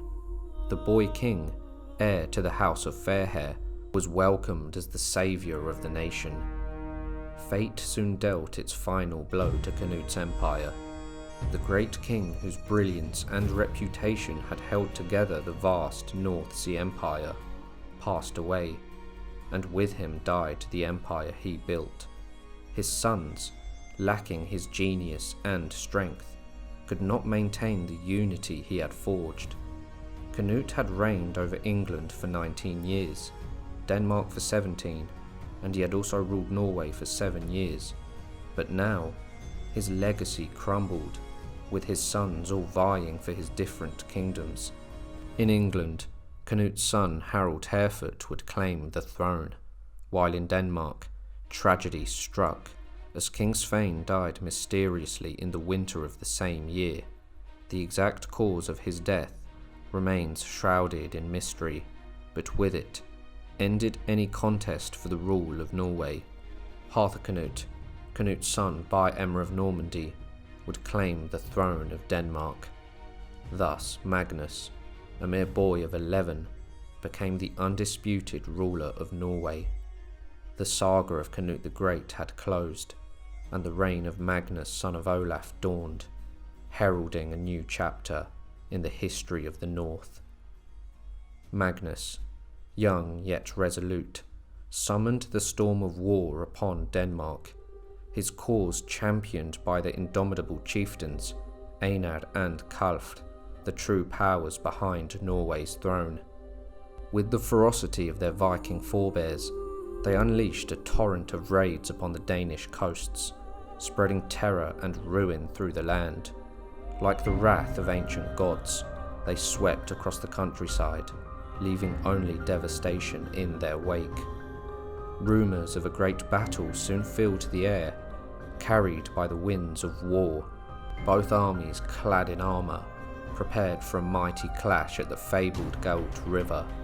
Here, the warriors of Denmark and Norway stood on the brink of slaughter, their swords eager for blood.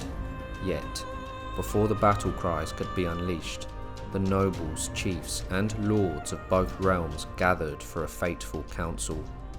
Despite their fierce resolve, Harthkanut, the Danish king, and Magnus, the young Norse king, were still bound by the naivety of youth. The powerful men who held the reins of power saw this as a chance to shape the course of history, to guide their kings away from the abyss of war. Thus, the kings were drawn into a council of peace. In that momentous meeting, a proposal for a lasting agreement was forged, a brotherly bond, sealed by sacred oaths. The kings swore before God and their people to uphold the peace of their realms for all the days of their lives. Should fate decree that one of them depart from the world without an heir, the other would inherit both lands and peoples, uniting the kingdoms under one crown. To ensure the sanctity of this covenant, 12 of the most revered men of each kingdom took oaths alongside their kings. They pledged that this pact would endure as long as any of them still drew breath. With peace secured, the kings parted ways, each returning to his realm, the weight of destiny now heavy upon their young shoulders.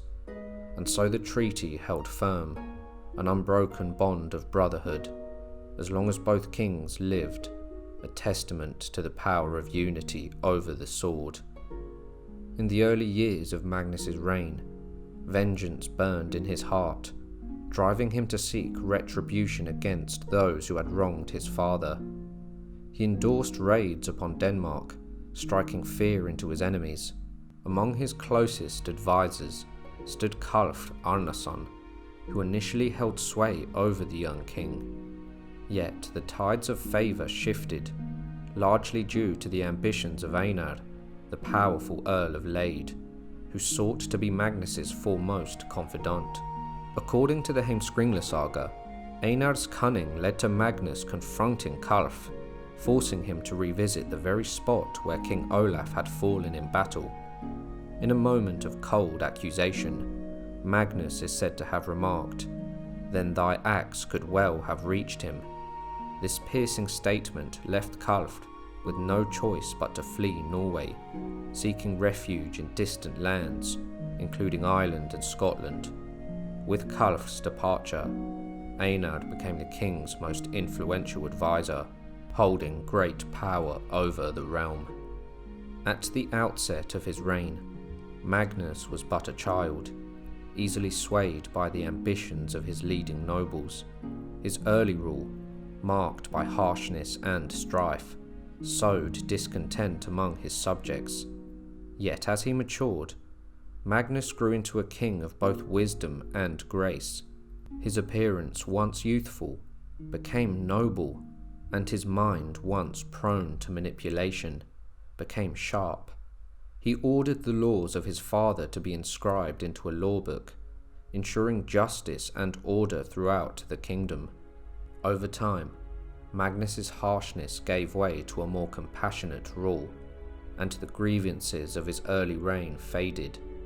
The people of Norway, once wary of their young king, grew to love him deeply. His transformation from a stern ruler to a benevolent monarch earned him the title Magnus the Good. Through wisdom and humility, he mended the wounds of the past and became a king beloved by all. Once Magnus reached adulthood, Harald Hardrada's saga tells of Magnus that he was a man of medium height, with regular and light facial features, blonde hair, articulate and resolute, confident and very generous, a good warrior and extremely skilled with weapons. He was the friendliest of all kings, so that both friends and enemies praised him. This is confirmed by the Roskilde Chronicle. He, Olaf the Holy, was followed on the throne by Magnus.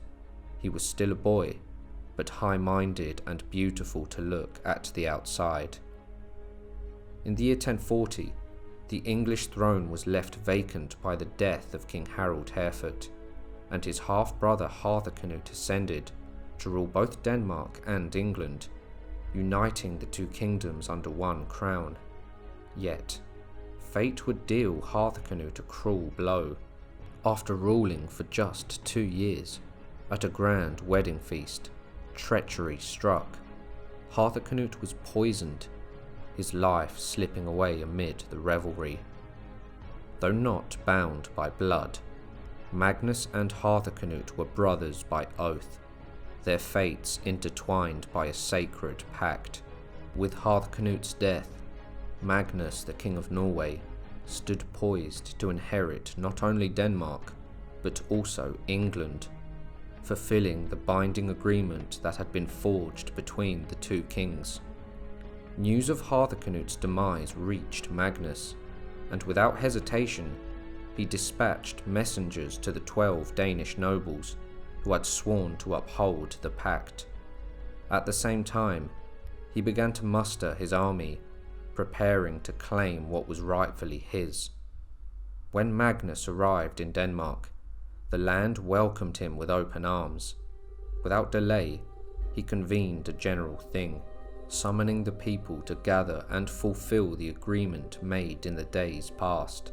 The highest chiefs of the realm, bound by their oaths to Magnus, fervently championed his cause.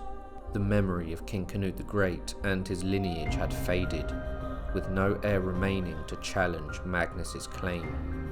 The sanctity and miracles of his father King Olaf also echoed throughout the lands, adding divine weight to his right to rule.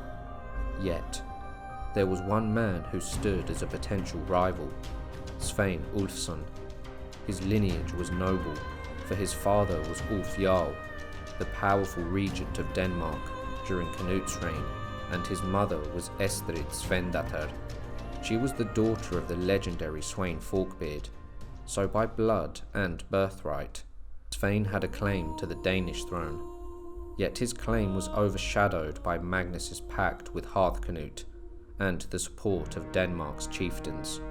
Despite this, Svein Ulfsson was a figure of great renown, handsome, tall and strong. He was skilled in all the arts of combat and eloquent in speech. One day, as King Magnus sat high upon his seat, surrounded by the might of the realm, Svein humbly seated himself on a footstool before the king. Magnus addressed the assembly. "Chiefs and people, hear my resolve. Before you stands a man of noble lineage and worthy deeds. Svein Ulfsson has sworn loyalty to me. As you know, the Danes have become my subjects. But when I am absent from these lands, they are left without a strong leader. The country suffers, ravaged by the Wends and others from the Baltic, as well as by the Saxons. Therefore, I give you a capable protector. No man is better suited to the task than Svein Ulfsson, who by birth and merit is destined to lead. Thus I name him my Earl, granting him dominion over Denmark in my stead, just as King Canute the Great entrusted his father Earl Ulf with this very land while he ruled in England."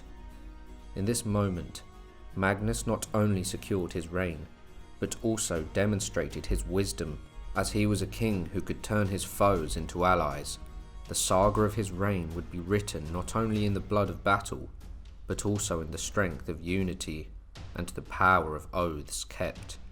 Once Denmark was securely entrusted to Earl Svein, King Magnus turned his gaze northward and sailed with his fleet back to Norway, where he spent the winter months in preparation for the trials that lay ahead. Troubling news would soon reach the ears of the king. Word had spread that the people of Wenland, in the formidable fortress of Jomsborg, had cast off their allegiance to him, defying his rule. Jomsborg, once a bastion of power, had a long and storied history. It was the birthplace of the legendary Joms Vikings, a brotherhood of fierce Viking warriors, whose tales of valour and conquest had echoed throughout the halls of Scandinavia for generations. These mercenaries had fostered the likes of Sweyn Forkbeard and Canute the Great, who had become immortalised in the sagas, their deeds woven in the very fabric of the Viking age. Now this stronghold stood as a symbol of defiance against King Magnus. Determined to quell this rebellion, Magnus summoned a vast fleet and mustered a great army from Denmark. By summer, his forces had grown into a size that could strike fear into the hearts of even the most hardened warriors. The battle that followed was one for the ages. The legendary Joms Vikings, who had never known defeat within their impregnable walls, now faced the full might of King Magnus. With unrelenting ferocity, Magnus led his forces against the fortress, unleashing a tide of destruction upon Jomsborg. The walls that had stood for generations crumbled under the onslaught. The once mighty Joms Vikings fell beneath the blades of Magnus's warriors, their legendary order reduced to ashes. The fortress, long a symbol of strength, was burned to the ground, and the surrounding lands were ravaged without mercy. Some say that Magnus's wrath was fueled not just by the need for power, but by the Vikings' adherence to the old pagan ways. The skald Arnor himself would speak of how the king, a devout Christian, sought to purge the land of heathen practices, just like his father Olaf. Thus, the destruction of Jomsborg was not merely a victory in battle, but a divine cleansing, a fierce declaration that the old gods and their followers would find no refuge in the new order of the world. In this, Magnus proved himself not just as a warrior king, but a force of destiny, reshaping the course of history with fire and steel. A ballad was composed of Jomsborg's fall. The robbers trapped by death and fire couldn't escape thy ire. For Jomsborg's castle's highest towers, the wrath the whirlwind fire devours. The heathen on his false god calls, and trembles even in their halls, and by the light from its own flame, the king this Viking hold overcame.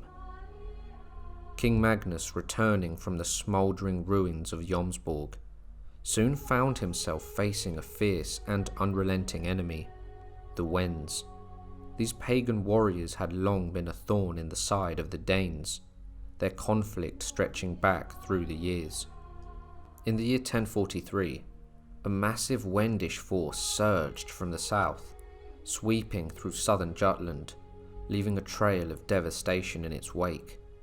The Danish chiefs, desperate and defiant, urged King Magnus to confront this barbaric horde, to stand firm against the pagan tide, and protect their ravaged homeland. Yet reports soon reached Magnus that the Wendish army was beyond measure, with some claiming there were 60 Wends for every Dane. Despite the overwhelming odds, King Magnus, with his heart still burning with the fierce spirit of his victory at Jomsborg, resolved to fight. Many of his advisors cautioned against it, but the king, undeterred and unyielding, demanded that his men prepare for battle. That night, Magnus found little rest. His thoughts were consumed by the coming conflict. He spent much of the night in prayer, but in the brief moments when sleep overtook him, a vision came. His father, the legendary King Olaf, appeared to him in a dream. "What do you fear, my son?" the sainted king asked. "Do not tremble before the heathens, no matter their numbers. I shall stand with you in battle. When you hear my trumpet, let that be your signal to strike." Awakening with the dawn, Magnus shared his dream with his men, and new resolve steeled their hearts. As the first light touched the horizon, the king rose and ordered the war trumpets to sound. At that very moment, the Wendish army began to advance from the south, crossing the river in a wave of steel and fury. Magnus, undaunted, stood tall before his troops. He cast off his ringmail coat and donned a red silk shirt, emblazoned with the signs of his kingship. In his hands, he gripped Hel, the legendary battle axe that once belonged to his father, and with a roar, Magnus charged into the front lines, his axe swinging with the fury of a storm. Pagan warriors fell before him, sent to the afterlife by an axe named for death itself. His courage and strength inspired his men, and the battle raged like a tempest. The skalds would later sing of his valour. His armour on the ground he flung, his broadaxe round his head he swung, and Norway's king strode on in might, through ringing swords to the wild fight. His broadaxe Hel with both hands wielding, shields, helms and skulls before it yielding. He seemed with fate the world to share, and life or death to deal out there. Magnus's ferocity on the battlefield was unmatched, and the Wends were said to be slaughtered like cattle before the sword. The Battle of Lyksok Heath became a nightmare for the pagans. with 15,000 Wendish warriors apparently meeting their grisly end. Magnus himself drove them from the field, his bloodlust unquenched, until every last foe had fled or fallen. It was said that never since the dawn of Christianity in the northern lands had there been such a slaughter. Though many of Magnus's men were wounded, few were killed, and the people would whisper that no one could stand against King Magnus Olafsson, for the spirit of his father stood by his side, shielding him from harm. Saxo's Chronicle of Denmark even recounts that Magnus earned the title the Good for the sheer number of Wends he slew that day. Magnus had proven himself not only as a king, but as a warrior of legendary might, forever etching his name into the annals of history. However, Earl Svein Ulfsson also gained great renown during the battle, fighting brilliantly. Upon his return to Denmark, the Danish nobility, impressed by his valour, crowned him king. Though Magnus bested him in several fierce encounters, forcing him to flee to Sweden, Svein's indomitable spirit remained unbroken. Although he broke his oath to Magnus, he saw Denmark as his due to his lineage, as did many of the nobles. With cunning and sheer determination, Svein managed to stay alive, establishing a foothold in Scania, where he would be safe from Magnus for a time. King Magnus ruled over both Denmark and Norway, and after securing his hold on Denmark, he sent envoys to England with a message for King Edward the Confessor. The letter was sealed with Magnus's authority. The document declared, "You must have heard of the agreement between myself and Harthacnut, and that the survivor of us would inherit all the lands and people of the other. Now Harthacnut is dead, and I have taken possession of Denmark as my rightful inheritance." Before he died, Harthacnut ruled both Denmark and England, so by our agreement, I now claim England as well. I request that you hand over the kingdom to me. If not, I will come with the force of Denmark and Norway to claim it by arms, and fate will decide who shall rule. When King Edward read the letter, he replied firmly, "It is well known to all men in this country that my father, King Ethelred, was the rightful heir to this kingdom, by both the old and new laws of inheritance. After his death, my brother Edmund became king as the eldest, and I accepted that. Then after Edmund, my stepfather Canute the Great took the throne, and while he lived, there was no opportunity for anyone else to claim it.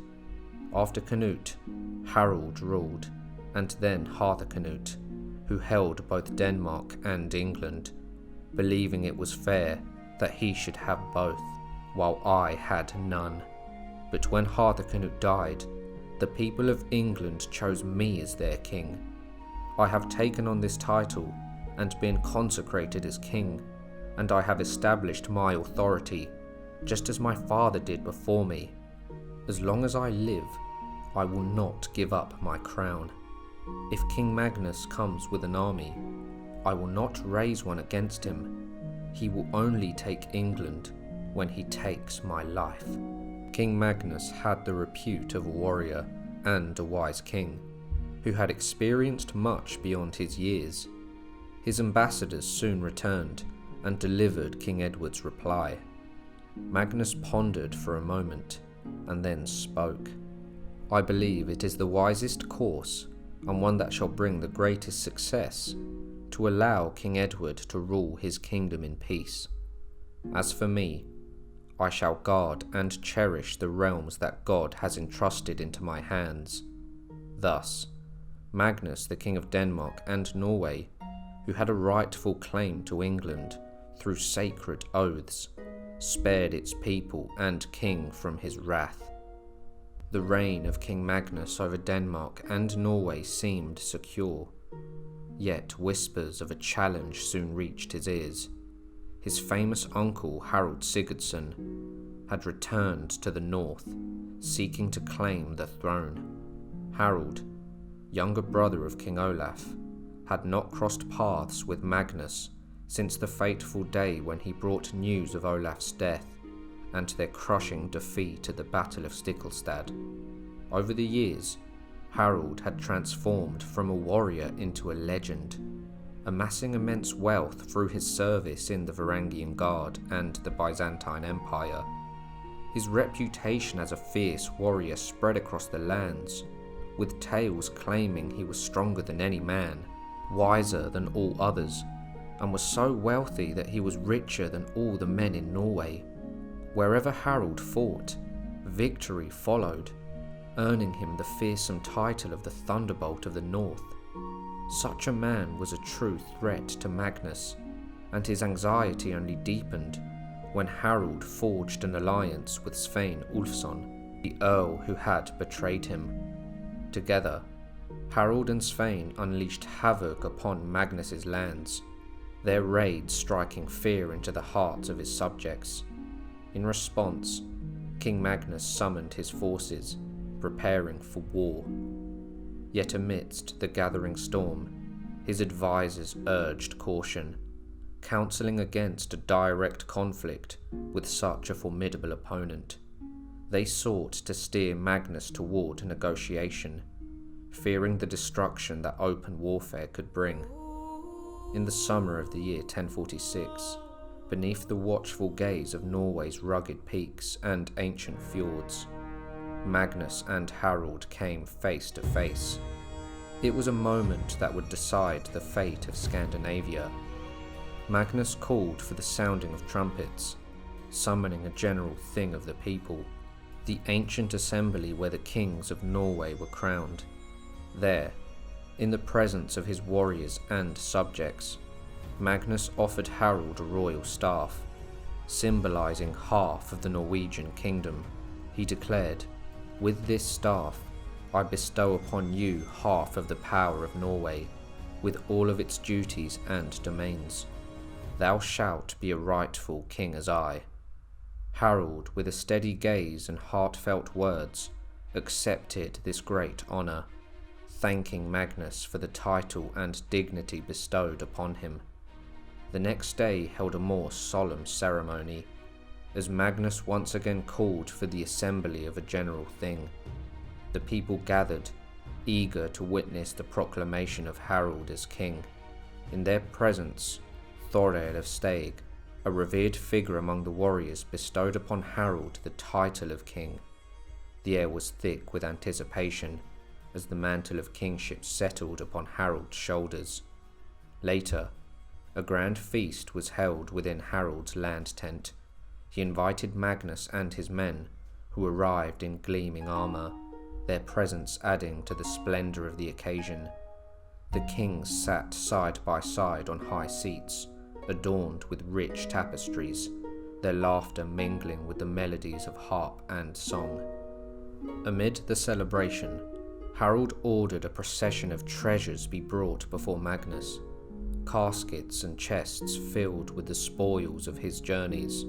Harald would give Magnus half of his riches, and the bond between Harald and Magnus was reaffirmed, their destinies entwined in the saga of Scandinavia. However, despite their shared dominion, the bond between them began to unravel, strained by countless disagreements in their separate courts. Whispers of rivalry and ambition would fill the air, fueling the tension that lay just beneath the surface.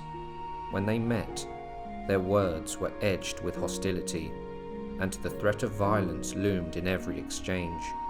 Yet, despite the growing discord, both kings managed to maintain a fragile peace, their allegiance hanging by a thread. King Magnus met an untimely death in the year 1047, at the tender age of just 23. The circumstances of his passing remain shrouded in mystery, with various accounts differing. Some say he fell gravely ill and perished in bed, while others claim he met his end from falling from a horse, or drowned in unforgiving waters. Yet one account stands out, a vision, a dream that haunted his final days. It is said that as Magnus lay in his bed one night, he dreamed of his father Saint Olaf standing before him. In his dream, his father spoke. "Will you, my son, follow me into the afterlife, or choose to become a mighty king, destined for a long life, yet bound by a crime you can never atone for?" Magnus, with a heavy heart, replied, "Father, you must choose for me."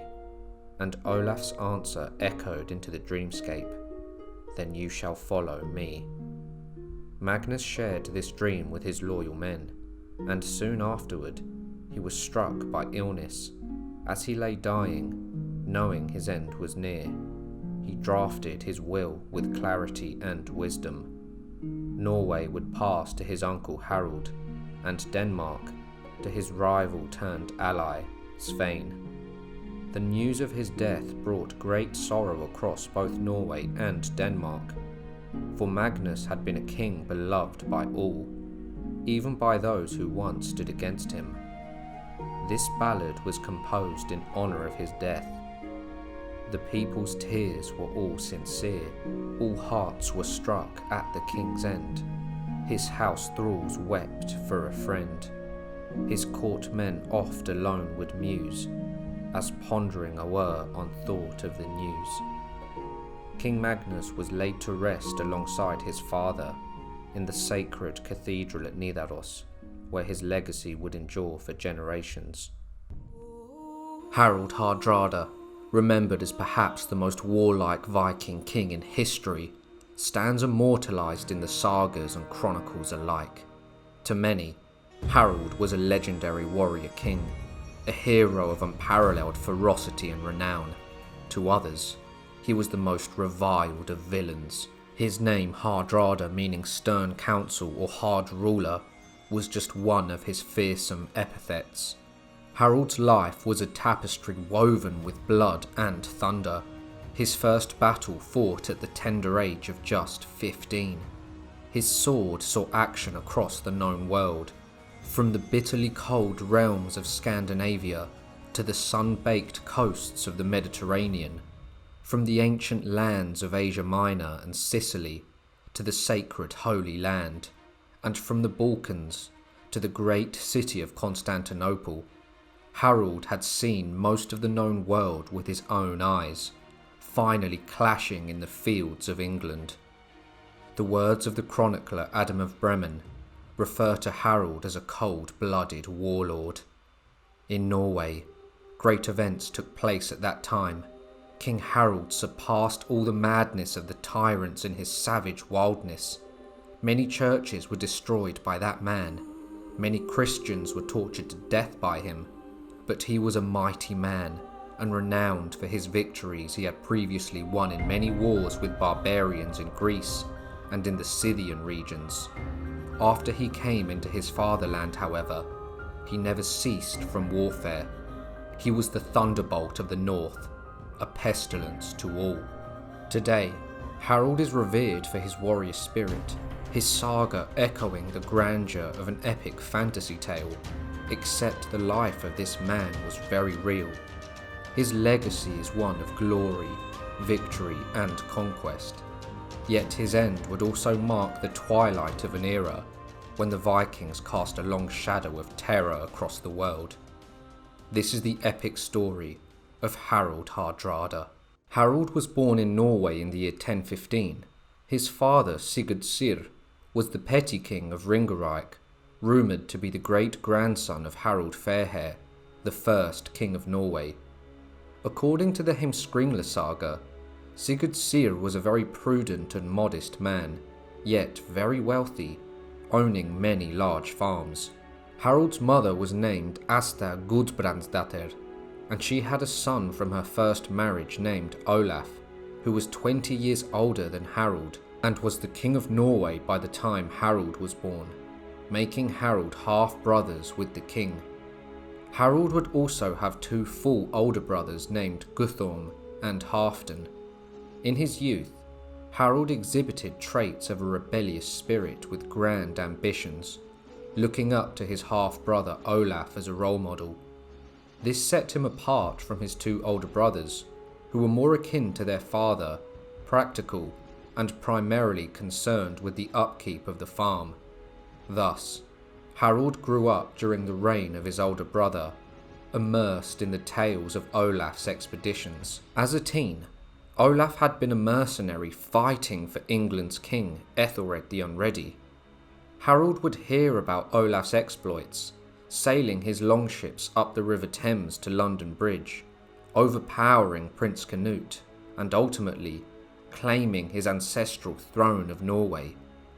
As the youngest son, Harald lived in the shadow of his elder siblings, yet his spirit was restless, and the last son would do anything to prove himself.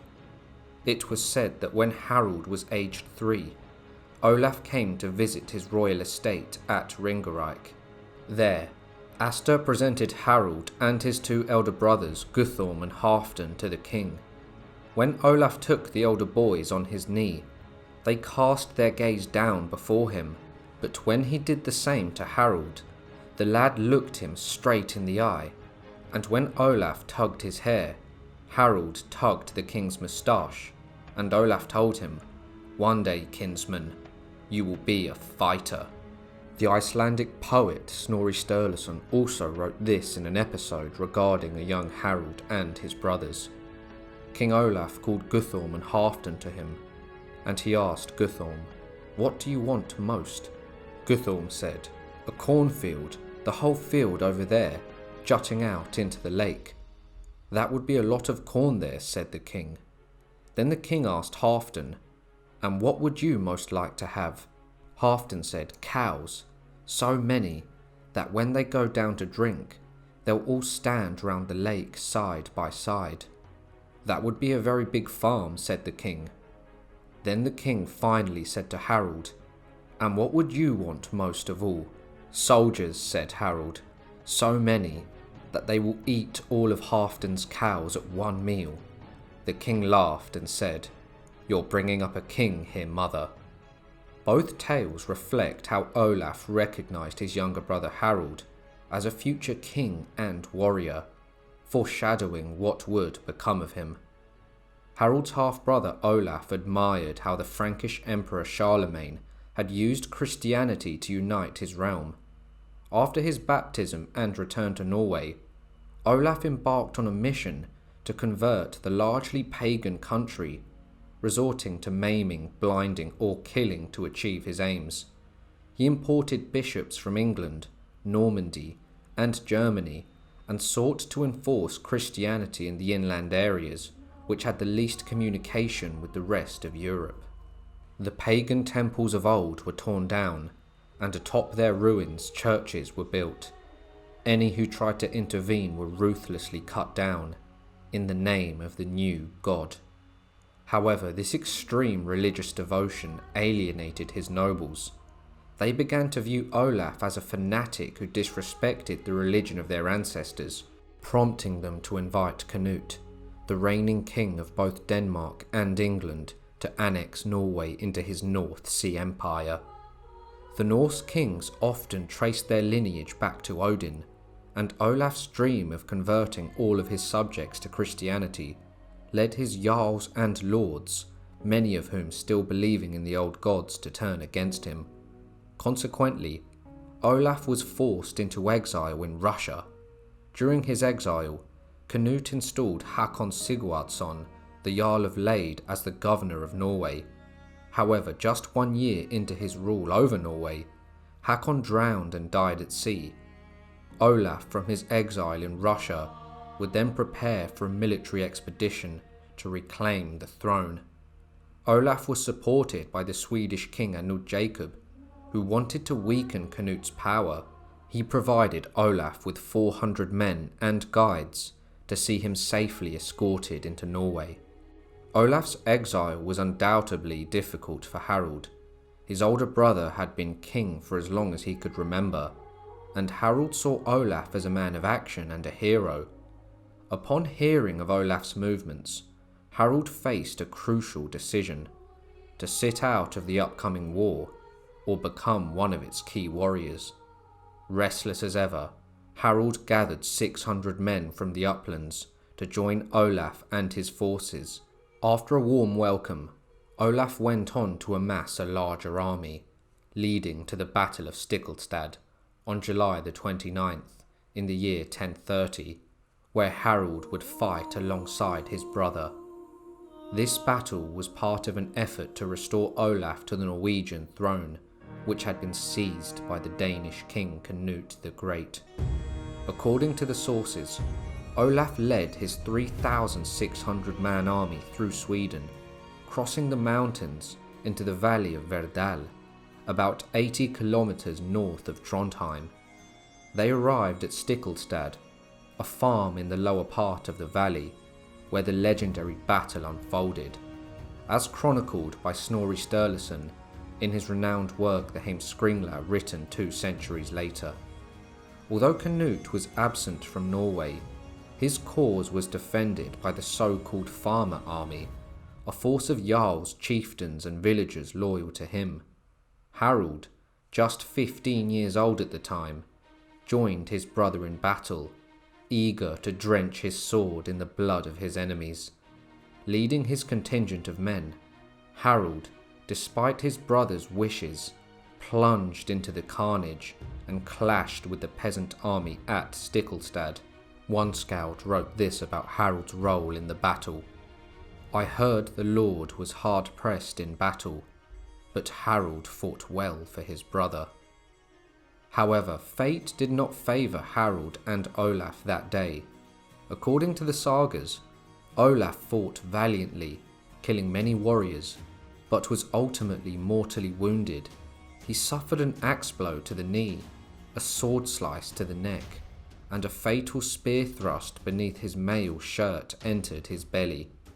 With the king's death, his army lost hope and dispersed, leaving Canute as the undisputed ruler of Norway and his North Sea Empire.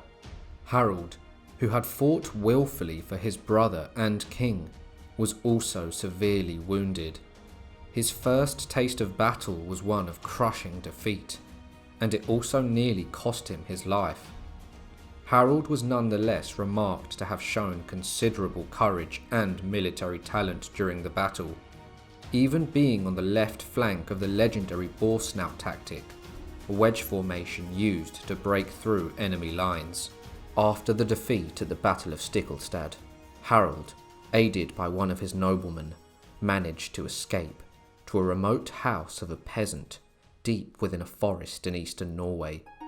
Once the younger brother of the King of Norway, Harald, now battle-worn and wounded, lived in exile, dependent on the mercy of a common man.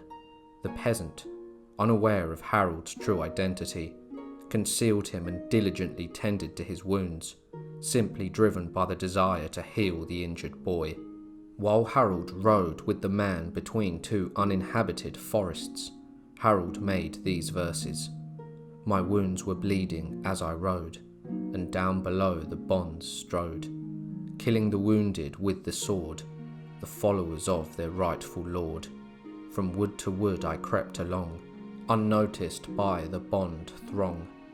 Who knows, I thought, a day may come, my name will yet be great at home."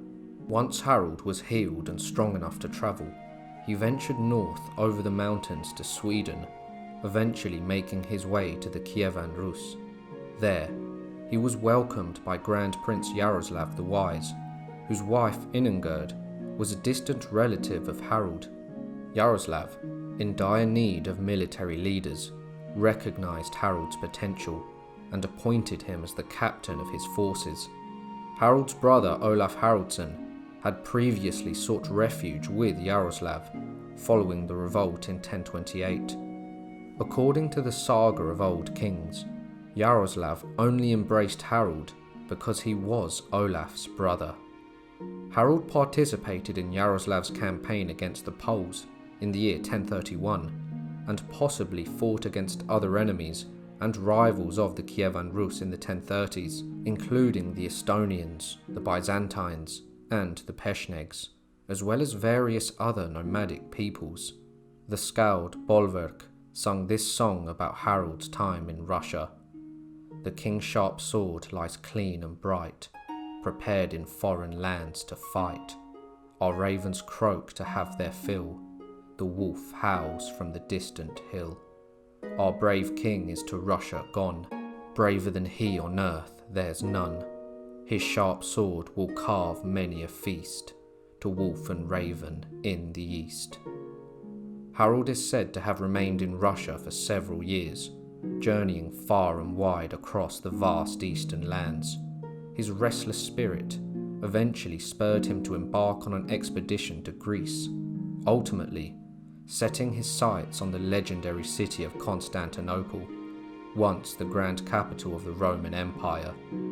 From the mid-5th century to the early 13th century, Constantinople stood as the largest and wealthiest city in Europe, widely regarded as the centre and cradle of Orthodox Christian civilization. As an exiled prince, Harold was still haunted by the shadow of Canute the Great, the ruler of England, Denmark and Norway. As the brother of the slain King Olaf, Harold was a marked man, and returning to Scandinavia would have been suicide. Therefore, he sought another path to wealth and glory.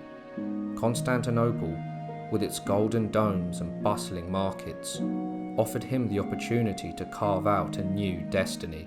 The city, known as Miklagard to the Norse, was a marvel of the medieval world, its streets full of traders, soldiers and scholars from across the globe.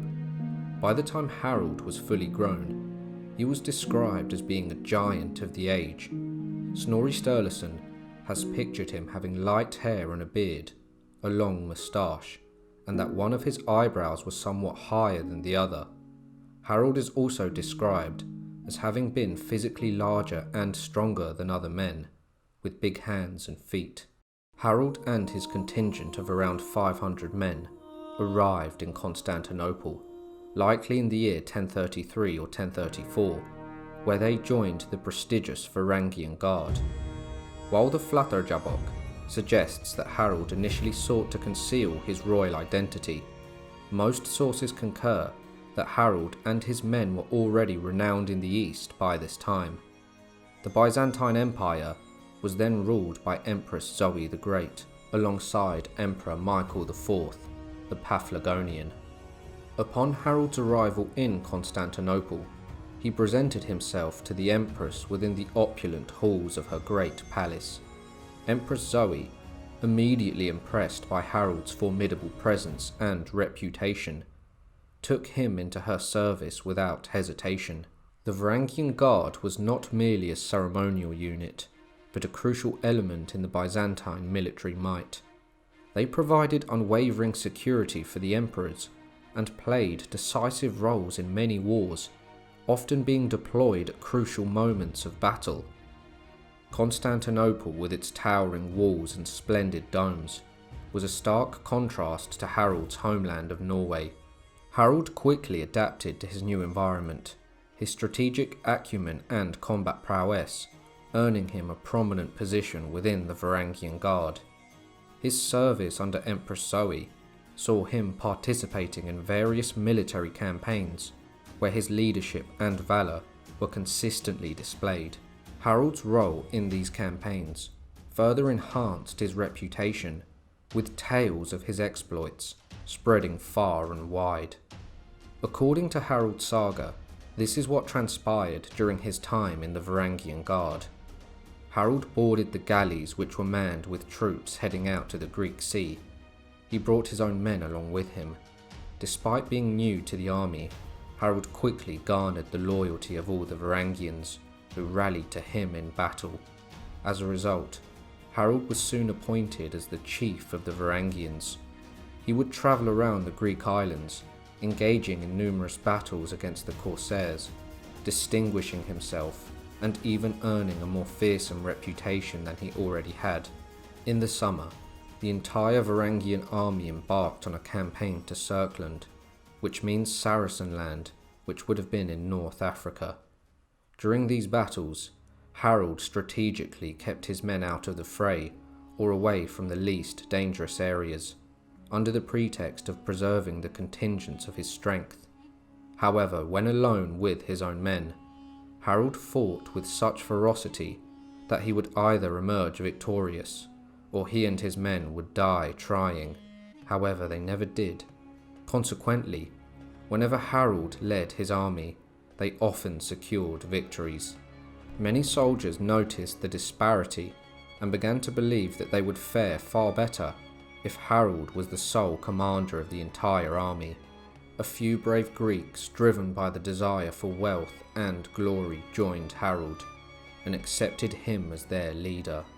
Harald would spend many years in northern Africa, during which he amassed a vast fortune in gold, jewels, and other precious treasures. All the wealth he accumulated was beyond what was necessary for his immediate needs, so he entrusted much of his gold hoard to reliable men who transported it north to Novgorod, placing it under the care and protection of King Yaroslav, who Harald had fought for previously as the captain of his forces. During Harald's exploits in Africa fighting the Fatimid Caliphate, he would capture 80 Arab strongholds through sheer valour, although this number is probably inflated. These raids contributed to his immense wealth, and these feats were not mere legends, but truths that showcased his prowess and brilliance. One such episode in Sicily recounts Harald's military genius. When Harald arrived in Sicily, he continued his campaign of plunder, eventually laying siege to a formidable and populous castle. Surrounding the castle with his army, he quickly realized that its thick walls were impenetrable, and the defenders had ample provisions and supplies for a prolonged defense. Faced with this challenge, Harald devised a clever strategy. He instructed his bird catchers to capture small birds that nested within the castle, but flew into the woods by day to gather food for their young. Harald had small splinters of tarred wood bound to the birds' backs, which were then smeared with wax and sulphur to set it alight. Once released, the birds instinctively flew back to their nests within the castle, which were tucked under the roofs made of reeds and straw. As the birds returned to their nests, the flames they carried ignited the roofs. Although each bird only carried a small ember, the collective effect was catastrophic. The fire spread rapidly from one house to the next, ultimately engulfing the entire castle in flames. Overwhelmed by this, the defenders who had previously defied the Greek army and its leader for days were forced to abandon their stronghold and plead for mercy. Harald, demonstrating his strategic brilliance, granted life and safety to all those who submitted. In doing so, he took control of the castle, achieving victory through ingenuity rather than brute force. Harald would also make himself the master of the castle for a time. There was yet another formidable castle that Harald's army came upon, heavily populated and seemingly impregnable. The castle stood on a flat, hard plain, offering no hope of breaking through its defences directly. Harald then devised a cunning plan. He would dig a tunnel from a location where a stream ran in a deep bed, hidden from the castle's view. Harald's men worked tirelessly day and night digging the passage. They discarded the excavated earth into the stream, allowing the water to carry it and thus conceal their efforts. The army continuing to engage the castle defenders, engaging in bouts of archery exchange, and resting at night. Once Harald judged the tunnel long enough to reach beneath the castle walls, he ordered his men to arm themselves and prepare for an assault. Near daybreak, they entered the passage, digging upwards. When they reached the very end, they struck stones set in lime, the floor of a stone hall. Breaking through, they emerged into the hall, where many castle inhabitants were eating and drinking, completely unsuspecting of the imminent threat. The Varangians would launch a swift and brutal attack, swords in hand, killing several of the startled defenders. Those who managed to escape the initial onslaught fled, But the Varangians pursued them relentlessly. Some of Harald's men seized the castle gate, opening it, and allowed the rest of the army to pour in. The castle's inhabitants, overwhelmed by the sudden and fierce assault, fled in panic. Many sought mercy from Harald's troops, and quarter was granted to all who surrendered. Harald thus secured possession of another castle, uncovering an immense booty within its walls. Harald had spent many years campaigning in Serkland and in Sicily, where he amassed wealth and gained renown through his numerous conquests. Upon returning to Constantinople with his troops, he remained briefly before embarking on an expedition to Jerusalem. Legend has it that during these campaigns, Harald fought in 18 significant battles, each testing his skill and valour as a warrior. His exploits during this time further solidified his reputation as a formidable leader and commander. He journeyed with his men to the land of Jerusalem, pressing onward into the city itself. Wherever they ventured in the region, people would willingly surrender their forces. One skald recounted this about Harald's time in the Holy Land. He went the warrior bold and brave, Jerusalem, the holy grave, and the interior of the land, to bring under the Greeks' command, and by terror of his name, under his power the country came, nor needing wasting fire and sword, to yield obedience to his word. It is recounted that many Saracens in this land submitted peacefully to Harald's authority, without the need for warfare or devastation. Harald proceeded to journey to the Jordan River, where he participated in the customary bathing rituals observed by the pilgrims. Moreover, Harald would undertake the task of securing an entire route leading to the Jordan River. He achieved this by confronting and eliminating many robbers and disruptors of the peace, thereby ensuring safe passage for pilgrims and travellers for a time. Harald returned to Constantinople in the year 1038. However, following the conclusion of the Byzantine campaign in Sicily, a revolt led by the Lombard Norman forces erupted in southern Italy.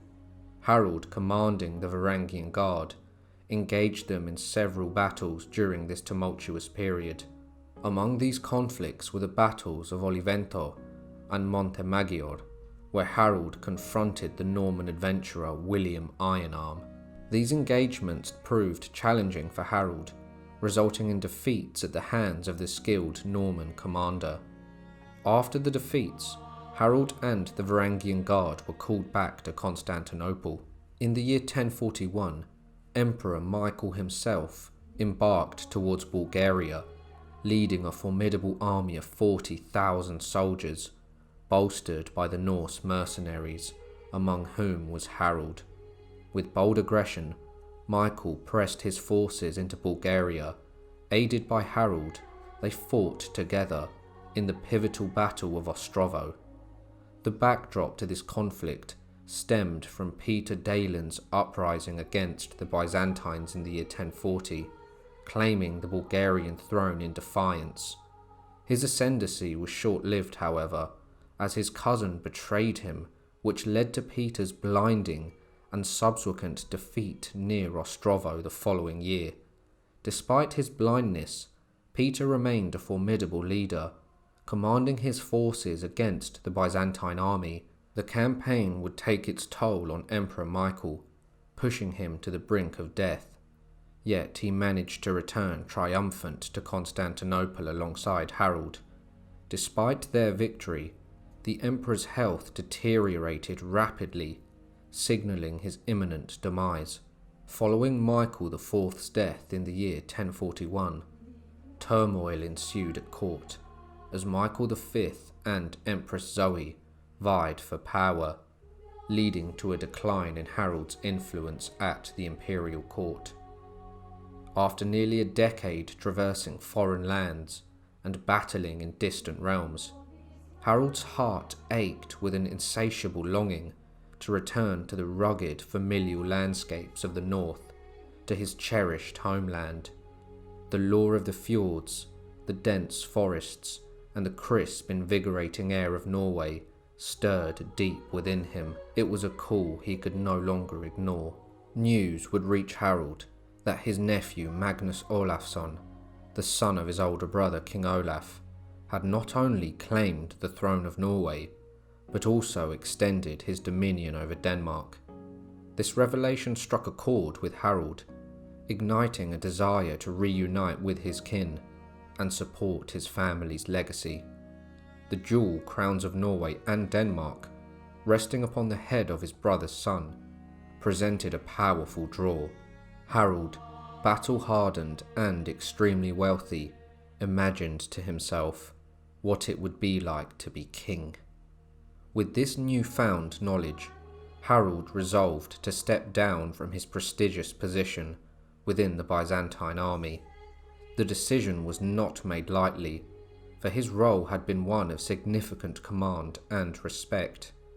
Yet the call of his homeland, coupled with the rise of his nephew, made the choice clear.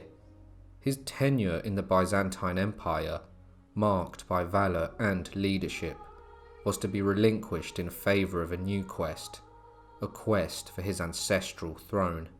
When the Empress Zoe was informed of Harald's intentions, she became enraged and accused him of defrauding the Emperor of his treasure, which had been entrusted to him during his military campaigns. Adding to the complexity of the situation, Harald had courted a young and beautiful girl named Maria, who was the niece of Empress Zoe. Despite his advances, the Empress had refused his proposal, as Zoe wanted to marry Harald herself. There were also rumours that the Empress and Harald were lovers, adding further political intrigue and complexities to the situation.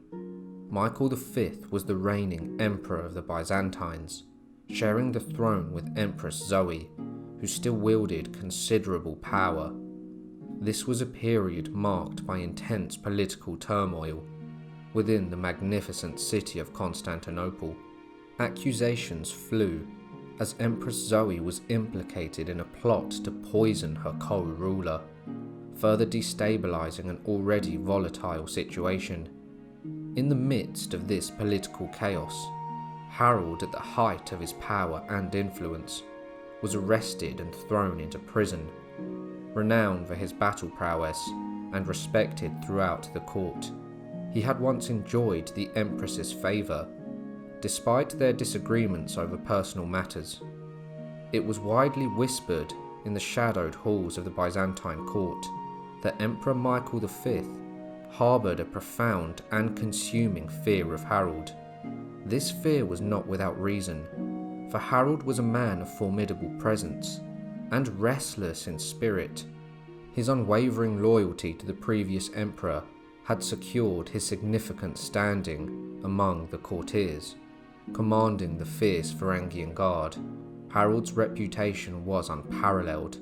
These elite warriors sworn to protect the emperor followed Harald with a relationship born of respect and fear. Harald's legend had also spread far beyond the confines of Byzantium, reaching the furthest corners of Europe. He was the Norse warrior prince, the exiled heir who had lost his ancestral lands, yet refused to be defeated. Through sheer will and unmatched prowess, he had not only survived, but flourished. His tales of valour and perseverance echoed through the halls of power, filling the hearts of those who heard them with admiration. In Michael V's eyes, Harald was a living symbol of resilience and strength, a constant reminder of his own vulnerabilities.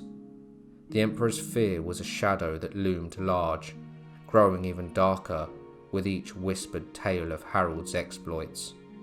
Due to this, the Emperor had Harald arrested and thrown into prison. His fate was now at a crossroads.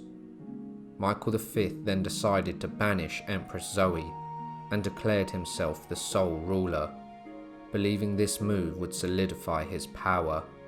Yet, this was far from the end for Harald and Zoe.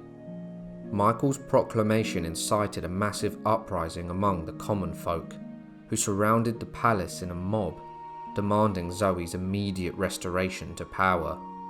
The call of the masses was heeded, and Zoe was reinstated. The city, however, descended into chaos, and the populace, inflamed with anger, attacked the palace from multiple directions. The Emperor's soldiers fought valiantly. The conflict had claimed an estimated 3,000 lives on both sides. And amid the turmoil of the riots, the Varangian Guard, ever loyal to Harald, seized this opportunity to free him from his prison.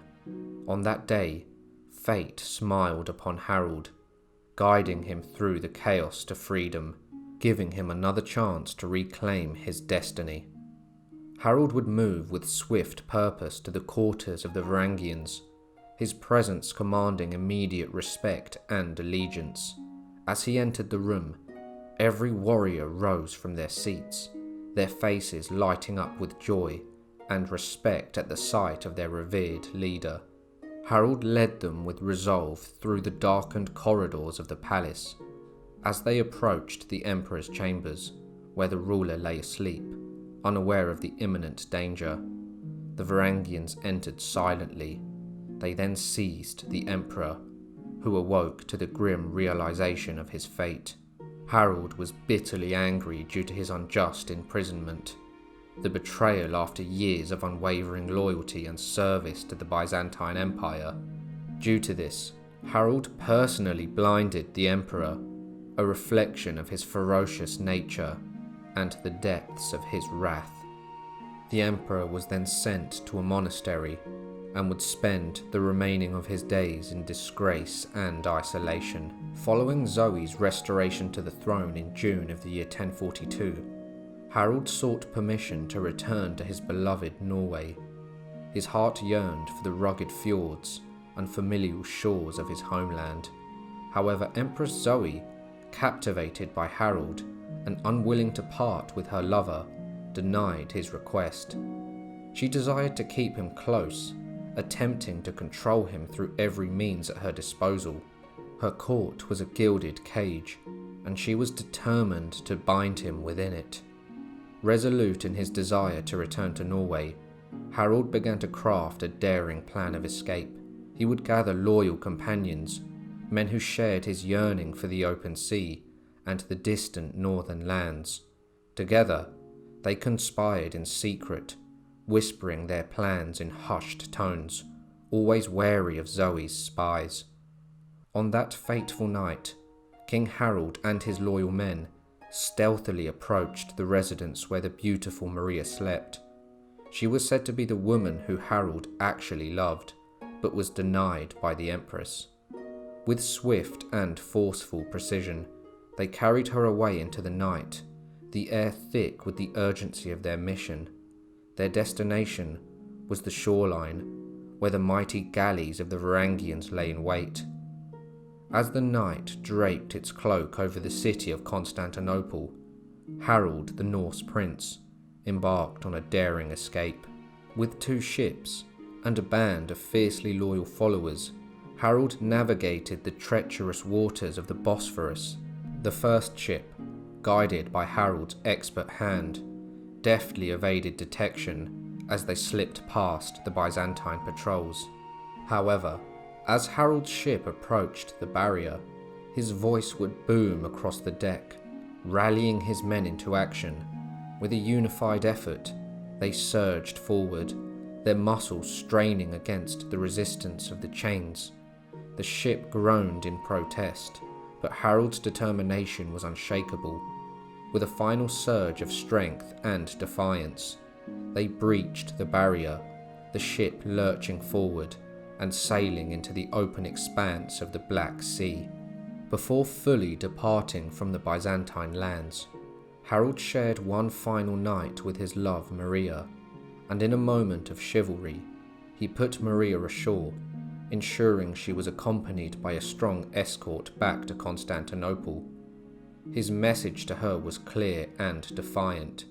She was to tell her kinswoman, the Empress Zoe, of Harald's new quest for the throne of Norway, and the futility of any attempts to control him. With the wind at his back, Harald set sail northwards. His daring escape and bold defiance were etched into the annals of legend, again adding to his reputation. Harald, the Norse prince, had amassed vast riches during his years in the opulent courts of Constantinople. The gleaming treasures of the Byzantine Empire flowed into his hands like rivers of gold. These riches were not hoarded in vanity, but wisely dispatched to the distant Caravan Rus, there under the valiant guardsmanship of Yaroslav the Wise, who stored the riches safely. Upon his triumphant return to the Caravan Rus, Harald's presence resonated like thunder across the land.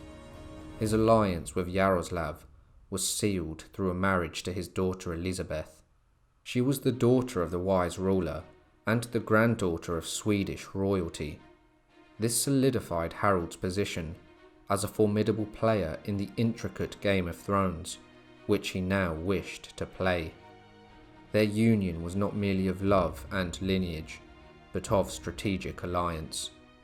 Harald's journey from the frozen fjords of Norway to the sun-kissed shores of the Mediterranean had been one of daring escapes, epic conquests, and much battle. Harald's repute was fearsome all over Europe, and his nephew Magnus would soon learn of his intention to return to Norway. Harald embarked on his westward journey from Novgorod in the early months of the year 1045. Meanwhile, in Norway, the throne had been claimed by his nephew. The political landscape shifted as Harald's ambition intersected with the tumultuous history of dynastic struggles. The sons of Canute the Great, once contenders for the throne of Norway, had turned their sights towards England, leaving Magnus to consolidate his reign unopposed. With the Danish throne left vacant by Harthacanute's passing, Magnus would seize this opportunity to expand his domain, quelling pretenders and securing his authority over Denmark.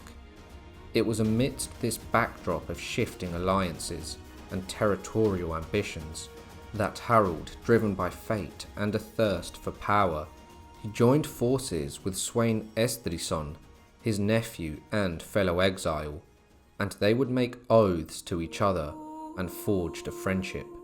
Together, they sought refuge and forged alliances with Anud Jacob, the King of Sweden, pooling their strength to challenge Magnus's empire. Harald and his allies raided the Danish coast with ferocity, daring the locals to defy Magnus's rule. As news of Harald and Swein's exploits reached Magnus's ears, the young king, wise beyond his years, recognized the imminent threat to his sovereignty. With resolve and tempered by caution, Magnus marshalled his forces and returned swiftly to Norway. Magnus's advisors counselled against open warfare with his uncle, urging instead to a path of negotiation and compromise, fearing the reputation of the man who was now known as the Thunderbolt of the North. In the summer of the year 1046, a treaty was forged. King Magnus commanded the trumpets to herald the assembly of a general thing, where the kings of Norway were historically crowned. The people gathered solemnly, their faces turned towards the king, eager to hear his proclamation.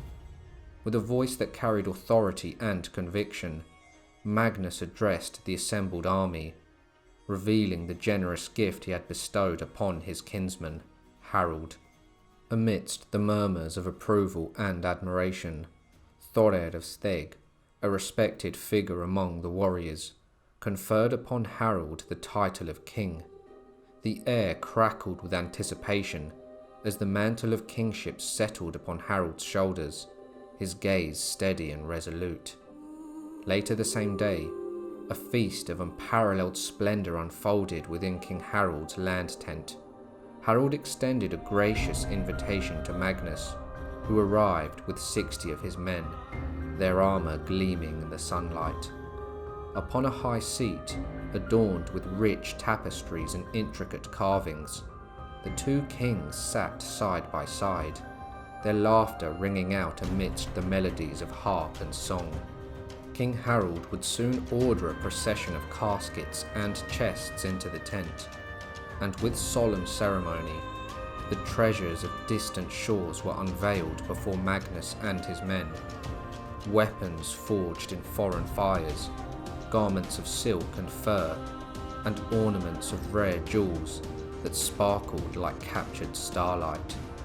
With a voice that carried both gratitude and pride, Harald spoke to Magnus, his words echoing with the weight of a shared history and ambition. He acknowledged Magnus's generosity in granting him a kingdom, hard won from their mutual foes, and said this to his nephew: "Yesterday, you bestowed upon us a realm that stands testament to your valor and wisdom. Today, we offer you the spoils of our journeys across foreign seas, gathered with peril and perseverance. Let these treasures be a symbol of our unity and mutual respect. As we share the rule of Norway, so too shall we share in the riches that bind us together."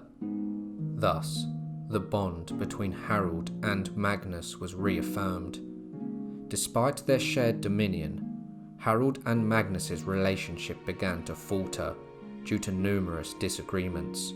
Their separate courts echoed with whispers of rivalry and ambition, their meetings tinged with the threat of physical confrontations, with the two men nearly coming to blows on several occasions. Yet amidst the simmering discord, they upheld a fragile peace. In the year 1047, Magnus would die without an heir, still young. Before his death, however, he decided that Sweyn was to inherit Denmark, and Harald to inherit the entirety of Norway. Denmark was Sweyn's ancestral seat, with his mother being the sister of Canute the Great, and with his father being Ulf Jarl, a formidable Danish chief, and the regent of Denmark for a time. Upon hearing of Magnus's death, Sweyn is reported to have said, "Now so help me God, I shall never yield Denmark." Harald, with a heart aflame with ambition, and a vision that stretched across the vast expanse of the North Sea, harboured not only the desire to uphold Magnus's dominion over Denmark, but also reclaim it from his old ally Sweyn. Sweyn's grip on Denmark stood as a formidable obstacle to Harald's vision of a unified Scandinavia, and perhaps the restoration of Canute the Great's legendary North Sea Empire in its entirety, craving the power of an old king that had defeated his older brother in battle. At the age of 33, Harald Hardrada unleashed his wrath upon Denmark, marking the beginning of a bloody and relentless campaign. In the year 1048, he descended upon Jutland, plundering its lands with a savagery that sent shivers through the heart of Scandinavia. The following year, his bloodlust led him to Hedeby, the jewel of Danish trade, and one of the best protected towns in all Scandinavia. With torches blazing and swords gleaming under the sun's harsh glare, Harald's warriors tore through the city. The town's defences crumbled before the Norse onslaught, its streets running red with the blood of the defenders and civilians alike. Flames licked the sky as homes, markets and ships were consumed by the inferno. The once thriving hub of commerce and culture reduced to smouldering ruins. Later that same year, amidst the charred remnants of Hedeby's former glory, a clash of kings was destined to unfold. Harald and Sweyn, two titans of the north, prepared to face each other in a rare conventional battle of the era. According to the chronicler Saxo Grammaticus, the mere sight of Harald's approaching forces struck terror into the hearts of Sweyn's smaller army. Panic spread like wildfire, and in their desperation, Sweyn's men chose to fling themselves into the cold embrace of the sea, rather than face the Norse berserkers, a reflection of the overwhelming fear Harald inspired. Although Harald was victorious in most of the engagements, he was never fully successful in occupying the entirety of Denmark. It was of the universal opinion that no chief ever was in northern lands of such deep judgment and ready counsel as Harald. He was a great warrior, bold in arms, strong and expert in the use of all weapons, and was also a great friend to all the people of Norway. The seasons improved when Harald ascended the throne, an omen to the common folk that his rule was just.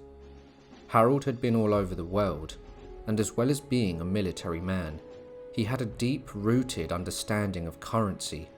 He developed a Norwegian currency and a viable coin economy, which in turn allowed Norway to participate in international trade. He initiated trade with the Caravan Rus and the Byzantine Empire through his connections, as well as with Scotland and Ireland. According to the later sagas, Harald founded Oslo, which today is the capital and most populated city in Norway, where he spent much time. Harald, having secured his kingship through sheer force and reputation, would face the formidable task of convincing the Norwegian aristocracy of his right to rule alone. His primary opposition came from the powerful descendants of Hakon Sigurdsson, known as Hakon the Powerful, famed for his victory over the Joms Vikings in a legendary sea battle, and he was also thought to be descended from giants or Ivar the Boneless. With this influential lineage, the Earls of Lade had long controlled northern Norway and Trondelag with considerable autonomy under the Norwegian crown. Hakon the Powerful had even ruled the entirety of Norway from the years 975 to the year 995, albeit nominally under the Danish king, until his demise during Olaf Tryggvason's takeover. Despite Hakon's death, his descendants continued to wield significant influence in the north. By the time Harald ascended to the throne, the family's authority was embodied by Einar Endridason, a powerful warlord and one of the wealthiest men in the realm, who was married to Hakon's daughter, cementing their legacy. Einar, as well as being a wealthy and powerful man, was popular and is well celebrated in the sagas, being described as incredibly strong. While the Earls of Lade had maintained a cooperative relationship with Magnus, Harald's insistence on absolute rule and consolidation of power soon ignited conflict with Einar. The tension between Harald's centralizing ambitions and the traditional autonomy of the Lade family set the stage for a power struggle that would shape the future of Norway. It was from his fierce power struggle with the Norwegian aristocracy that Harald earned the formidable nickname Hardrada, meaning the hard ruler.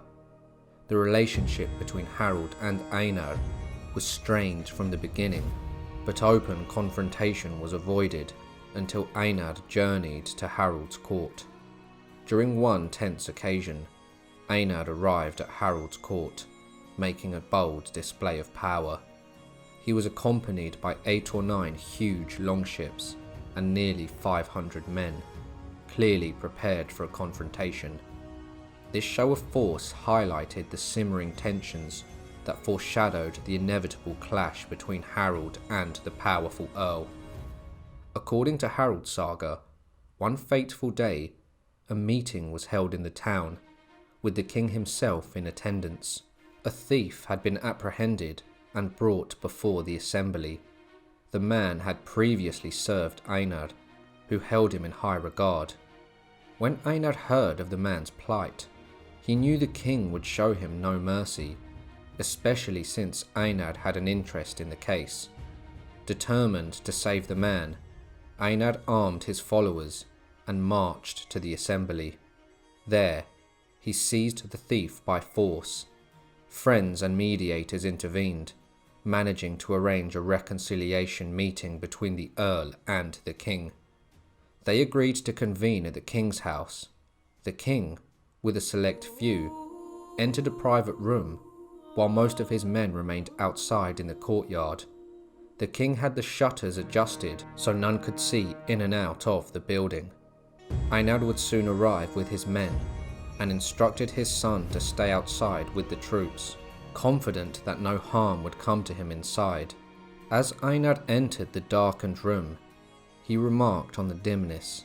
In that instant, assailants rushed at him, armed with spears and swords. Hearing the commotion, his son drew his sword and charged into the room, only to be slain alongside his father Einar. The king's men quickly barred the door, leaving Einar's men leaderless and hesitant. Then King Harald emerged from the house, organised his men into battle formation, and raised his standard. The enemy Norsemen, now leaderless, dare not attack, for they knew the king's fearsomeness. Harald's actions had left him despised by many, for the Earls of Lade had long been held in high regard by the Norwegians. Earl Einar, around 70 years old when he was assassinated, had been a revered figure. The country was on the brink of rebellion, and it was only the absence of a unifying leader that prevented an uprising against the king. The remaining descendants of Hakon Sigurdsson did contemplate rebellion, but Harald, displaying both cunning and diplomatic skill, eventually managed to negotiate peace with them. He secured the family's submission, ensuring their loyalty for the remainder of his reign. By the time of Einar and his son's deaths in around the year 1050, the Earls of Lade had lost their influence as a focal point of opposition. Trondelag, once a stronghold of resistance, was now firmly subordinated to Harald's national kingdom. His dominance was solidified, and the realm was unified under his hard, unyielding rule. By the year 1062, Harald, now at the height of his power, decided to construct a ship of unparalleled grandeur. This magnificent vessel would rival the legendary Long Serpent, the most renowned Viking longship ever to sail the seas, belonging to King Olaf Tryggvason.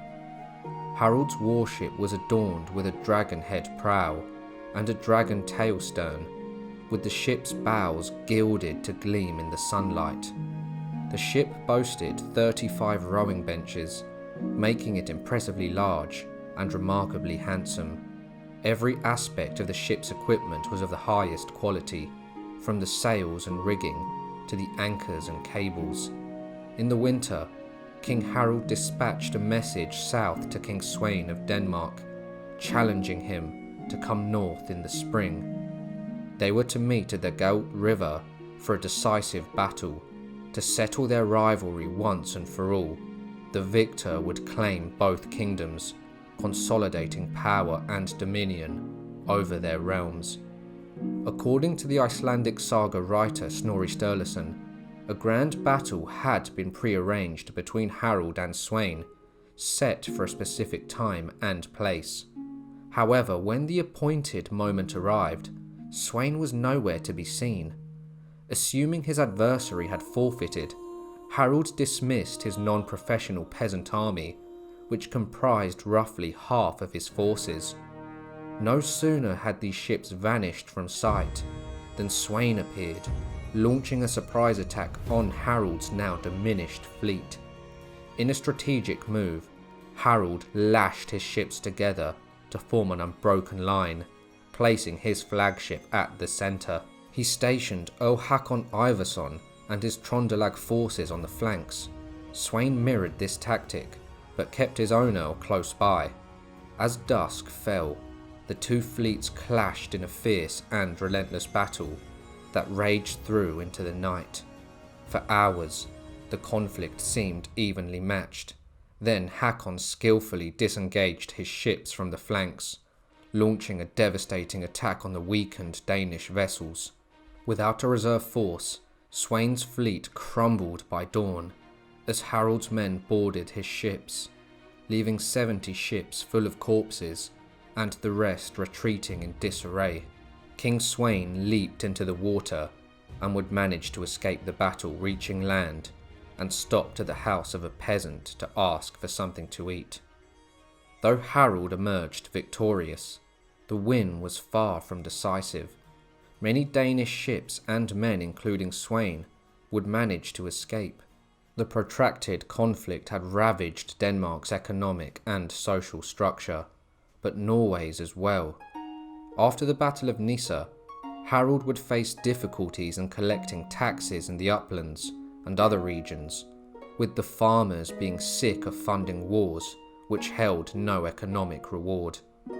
By the year 1064, weary by years of relentless conflict, Harald extended an olive branch to Sweyn, offering unconditional peace, with no demands for reparations or territorial concessions.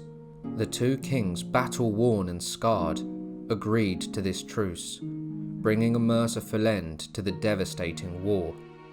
They once again swore oaths of fealty to each other, reminiscent of the vows they had exchanged before ascending to their thrones. Thus, after nearly 14 years of unceasing warfare, there was finally a hard-won peace between the once feuding monarchs. Accepting that Denmark could not be conquered, Harald shifted his focus to England. His claim was rooted in the agreement in the year 1038 between his nephew Magnus and Hardrada, the previous ruler of England, who died childless in the year 1042. Their pact stipulated that if either monarch were to die, the surviving ruler would inherit his lands. Hardrada ruled England and Denmark. Thus Harald sought England as his rightful inheritance from Magnus. However, Hardrada had favoured his half-brother Edward the Confessor, who ascended the English throne with the powerful support of Earl Godwin, the father of Harold Godwinson. Magnus's plans to invade England in the year 1045 were set aside as he contended with the uprising led by Sweyn of Denmark, and when Magnus passed away in the year 1047, Harald inherited his claim to the English throne. Edward the Confessor, meanwhile, shrewdly kept potential adversaries at bay by subtly implying that they might succeed him, ensuring a fragile balance of power.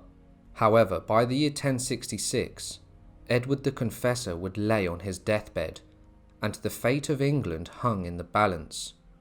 News of Edward's coma and eventual death would spread all over Europe.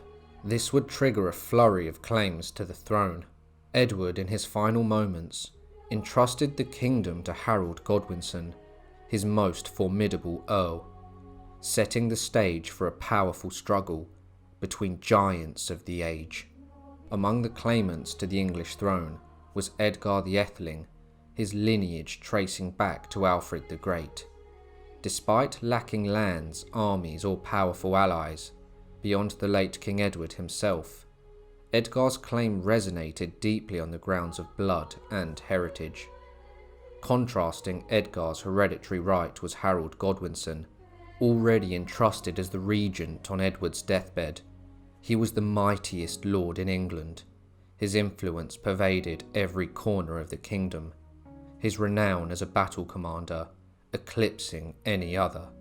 Yet, from the icy waters of the north, Harald Hardrada would voice his assertion. In Norway, he had ascended to sole kingship upon the death of his nephew Magnus the Good, whom he believed Edward had wrongfully supplanted. The legacy of sacred oaths and blood ties bolstered his claim, a mantle he saw as rightfully his by the ancient laws of a man's word. Across the Channel, William, the Duke of Normandy, staked his own claim, fortified by Edward's purported designation and a solemn oath of support from Harold Godwinson himself. The ties between Normandy and England lent weight to his bid, further complicating an already contentious succession. As the Witan deliberated, torn between tradition and the demands of a troubled kingdom, the echoes of Viking kings reshaped the calculus of succession. The boyish annoyance of Edgar stood against the seasoned leadership of Harold Godwinson, a celebrated figure himself. Ultimately, on the dawn following Edward's burial, the Witan, comprising of lords and bishops alike, convened. In a pivotal moment that would echo through the annals of history, they set aside the structures of lineage, choosing instead the resolute leadership of Harold Godwinson. With unanimous consent, Godwinson was crowned the King of England by the Archbishop of York, solidifying his claim amid a sea of challenges and ambitions. However, Godwinson's brother Tostig, who had been the Earl of Northumbria, was exiled from England, and his resentment led him to treason, to rise against his fellow countrymen, and his own brother, who was now the King of England. In Harald Hardrada's saga, Tostig was described as a clever man and a great warrior. Earl Tostig would turn his gaze northward and made his way to Norway, seeking an audience with King Harald, who held court in Viken at the time. The Earl would tell Harald of his lost lands and dominions, but Harald, known for his sharp wit and decisive demeanour, responded cautiously. He voiced the Northmen's reluctance towards a campaign in England, weary of placing English chiefs over them. People say, he remarked, the English cannot be trusted.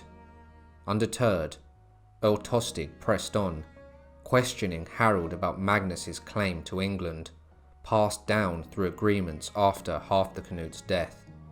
Harald, reflecting on his own aspirations and the historical complexities, countered with Denmark's defiance against Norwegian rule, asserting their prowess in conflict with Tostig's kin. Tostig, however, ever persistent, challenged Harald's hesitance towards England, despite his formidable reputation in warfare.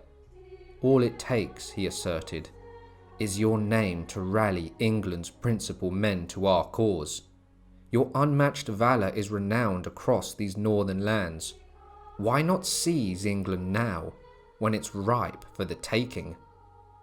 Harald, weighing the Earl's words with keen insight, acknowledged the truth within them. With a shared ambition for dominion and a desire to expand his realm, Harald deliberated with Tostig at length, eventually committing to a summer expedition to England. He swiftly dispatched messengers across Norway, summoning half of the able-bodied men to arms, stirring speculation and anticipation throughout his realm. The stories of Harald's past conquests made many believe that England would be his next triumph. The stage was set for a bold venture that would test Harald Hardrada's mettle and shape the fate of England and its throne. In the stirring days of March or April in 1066, Hardrada marshalled his fleet along the rugged shores of Norway. Before setting sail, he ensured his legacy by proclaiming his son Magnus as the rightful king of their homeland. Their voyage was marked by conquest and allegiance, first anchoring at the islands of Shetland and Orkney, where his loyal subjects rallied to his cause. He then made his way to Scotland, where the rugged Scots under Malcolm III awaited. Here, Harald met with Tostig Godwinson, his steadfast ally with his own band of Northumbrian warriors and seasoned mercenaries. Malcolm III also provided 2,000 Scottish soldiers. Hardrada's invasion of England surged like a tempest from the North Sea, his longships cutting through the waters with ominous purpose. Coastal villages trembled as his warriors descended, thirsting for plunder and glory. At Scarborough, where the defiant English first dared defy him, Hardrada's response was swift and merciless. The town burned under a rain of flaming arrows, its wooden walls crackling and collapsing in a blaze. The screams of the inhabitants echoed across the lands, a dire warning to all who would resist. With each conquest, the Norwegians grew bolder, their appetite for wealth and conquest swelling. Word of the invasion would soon reach the ears of Morcar, the Earl of Northumbria, and Edwin, the Earl of Mercia, who rallied their forces to confront the Norse menace. At Fulford, just south of York, the two sides met in an epic battle. Harold's army, a formidable force of 10,000 warriors, seasoned in countless battles, stood ready to crush any who dare oppose them. The English, though outnumbered, fought with a grim determination. Edwin had wisely chosen the battlefield, using the natural barriers of the River Ouse and the swampy fordland to anchor their fleets. Yet these advantages proved double-edged. The higher ground favoured Hardrada's strategic vision, giving him a clear view of the unfolding slaughter. As the battle commenced, the English surged forward, their lines stretching thin to secure their vulnerable flanks. Morcar's troops surged against the Norwegian lines, driving them back into the treacherous marshlands. Initial gains raised their hopes, but Harald swiftly brought his seasoned warriors into play, turning the tide with brutal efficiency. Harald's tactical mastery became evident as he reinforced his centre and exploited weaknesses in the English lines. Wave after wave of Norsemen crashed into the English shield wall, their ferocity unmatched. Edwin's troops, isolated on the riverbank, fought desperately but were slowly driven back, forced to retreat towards the safety of York. Hour by hour, the battle raged on, the fields turning red with Saxon blood. Norwegian reinforcements continued to arrive, encircling the Anglo-Saxon defenders and sealing their fate. Despite valiant efforts, the English were overwhelmed by sheer force and strategy. Morcar and Edwin, though escaping the battle, could only watch as their forces crumbled under Harald Hardrada's relentless assault. York, sensing the inevitable, surrendered under solemn promises of sparing the city from further devastation. Tostig's influence, eager to preserve his capital, ensured the terms were honoured. The defeated English retreated, leaving the Norwegians to gather hostages and consolidate their hold on the region. The Battle of Fulford marked a grim chapter in England's history, and Harald Hardrada's Viking horde had just taken the ancient city of York, a grim reminder to the Northumbrians of Viking power, as the ancient city was captured 200 years prior by the sons of Ragnar. Harold Godwinson, the newly crowned King of England, would rush north with the full might of his army, bolstered by his brothers Gurth and Leofwine, the Earls of Kent and East Anglia. He would catch Harald Hardrada's Viking horde by surprise. So sudden did Godwinson muster his forces to face the legendary Viking king. As the dawn of battle approached, a lone figure rode forth from the mist-shrouded ranks of the Saxons, a harbinger of death and defiance, his identity concealed beneath a black cloak. He approached Harald Hardrada and Tostig with a chilling proposition. No name escaped his lips, but his words cut through the cold morning air like a blade. To Tostig, he offered the return of his lost earldom if he would betray Hardrada. In response, Tostig, ever the opportunist, demanded to know what his brother the English king would offer in return for such treachery. The rider's reply was a grim prophecy, wrapped in the cloak of a challenge. 7 feet of English ground, for he is taller than other men. With these words, the rider vanished back into the swirling mists, leaving behind a stunned silence among the Norsemen. Hardrada, known for his warrior's heart, was struck by the audacity of the message. Turning to Tostig, he demanded to know the identity of the fearless messenger. Tostig's reply fell like a stone into a pool of silence. He said it was Harold Godwinson, the King of England himself. Swiftly after this meeting, the English army descended upon the Norwegians with a fury and would begin to massacre Hardrada's forces. Caught off guard and by surprise, the Norse warriors scrambled to meet the sudden onslaught. The advance of the English was momentarily stalled by the narrow passage of a bridge. It was here where a lone Norwegian warrior armed with a Danax and driven by a berserker fury would hold off the entirety of the English army. For a fleeting moment, it seemed as though this Norseman might defy the march of the English, but fate intervened.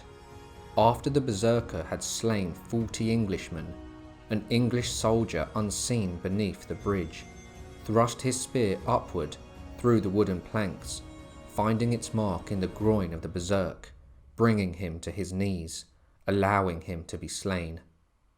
Godwinson's army would then surge across the bridge. A relentless tide of warriors locked shields and charged. They formed a formidable line just short of the Norse army, their collective roar echoing across the battlefield. The battle quickly spread far beyond the confines of the bridge, transforming the landscape into an area of death and valour. For hours the clash raged on, steel meeting steel. The Norsemen and their decision to forsake their armour proved to be a fatal misstep, as they found themselves increasingly at a disadvantage.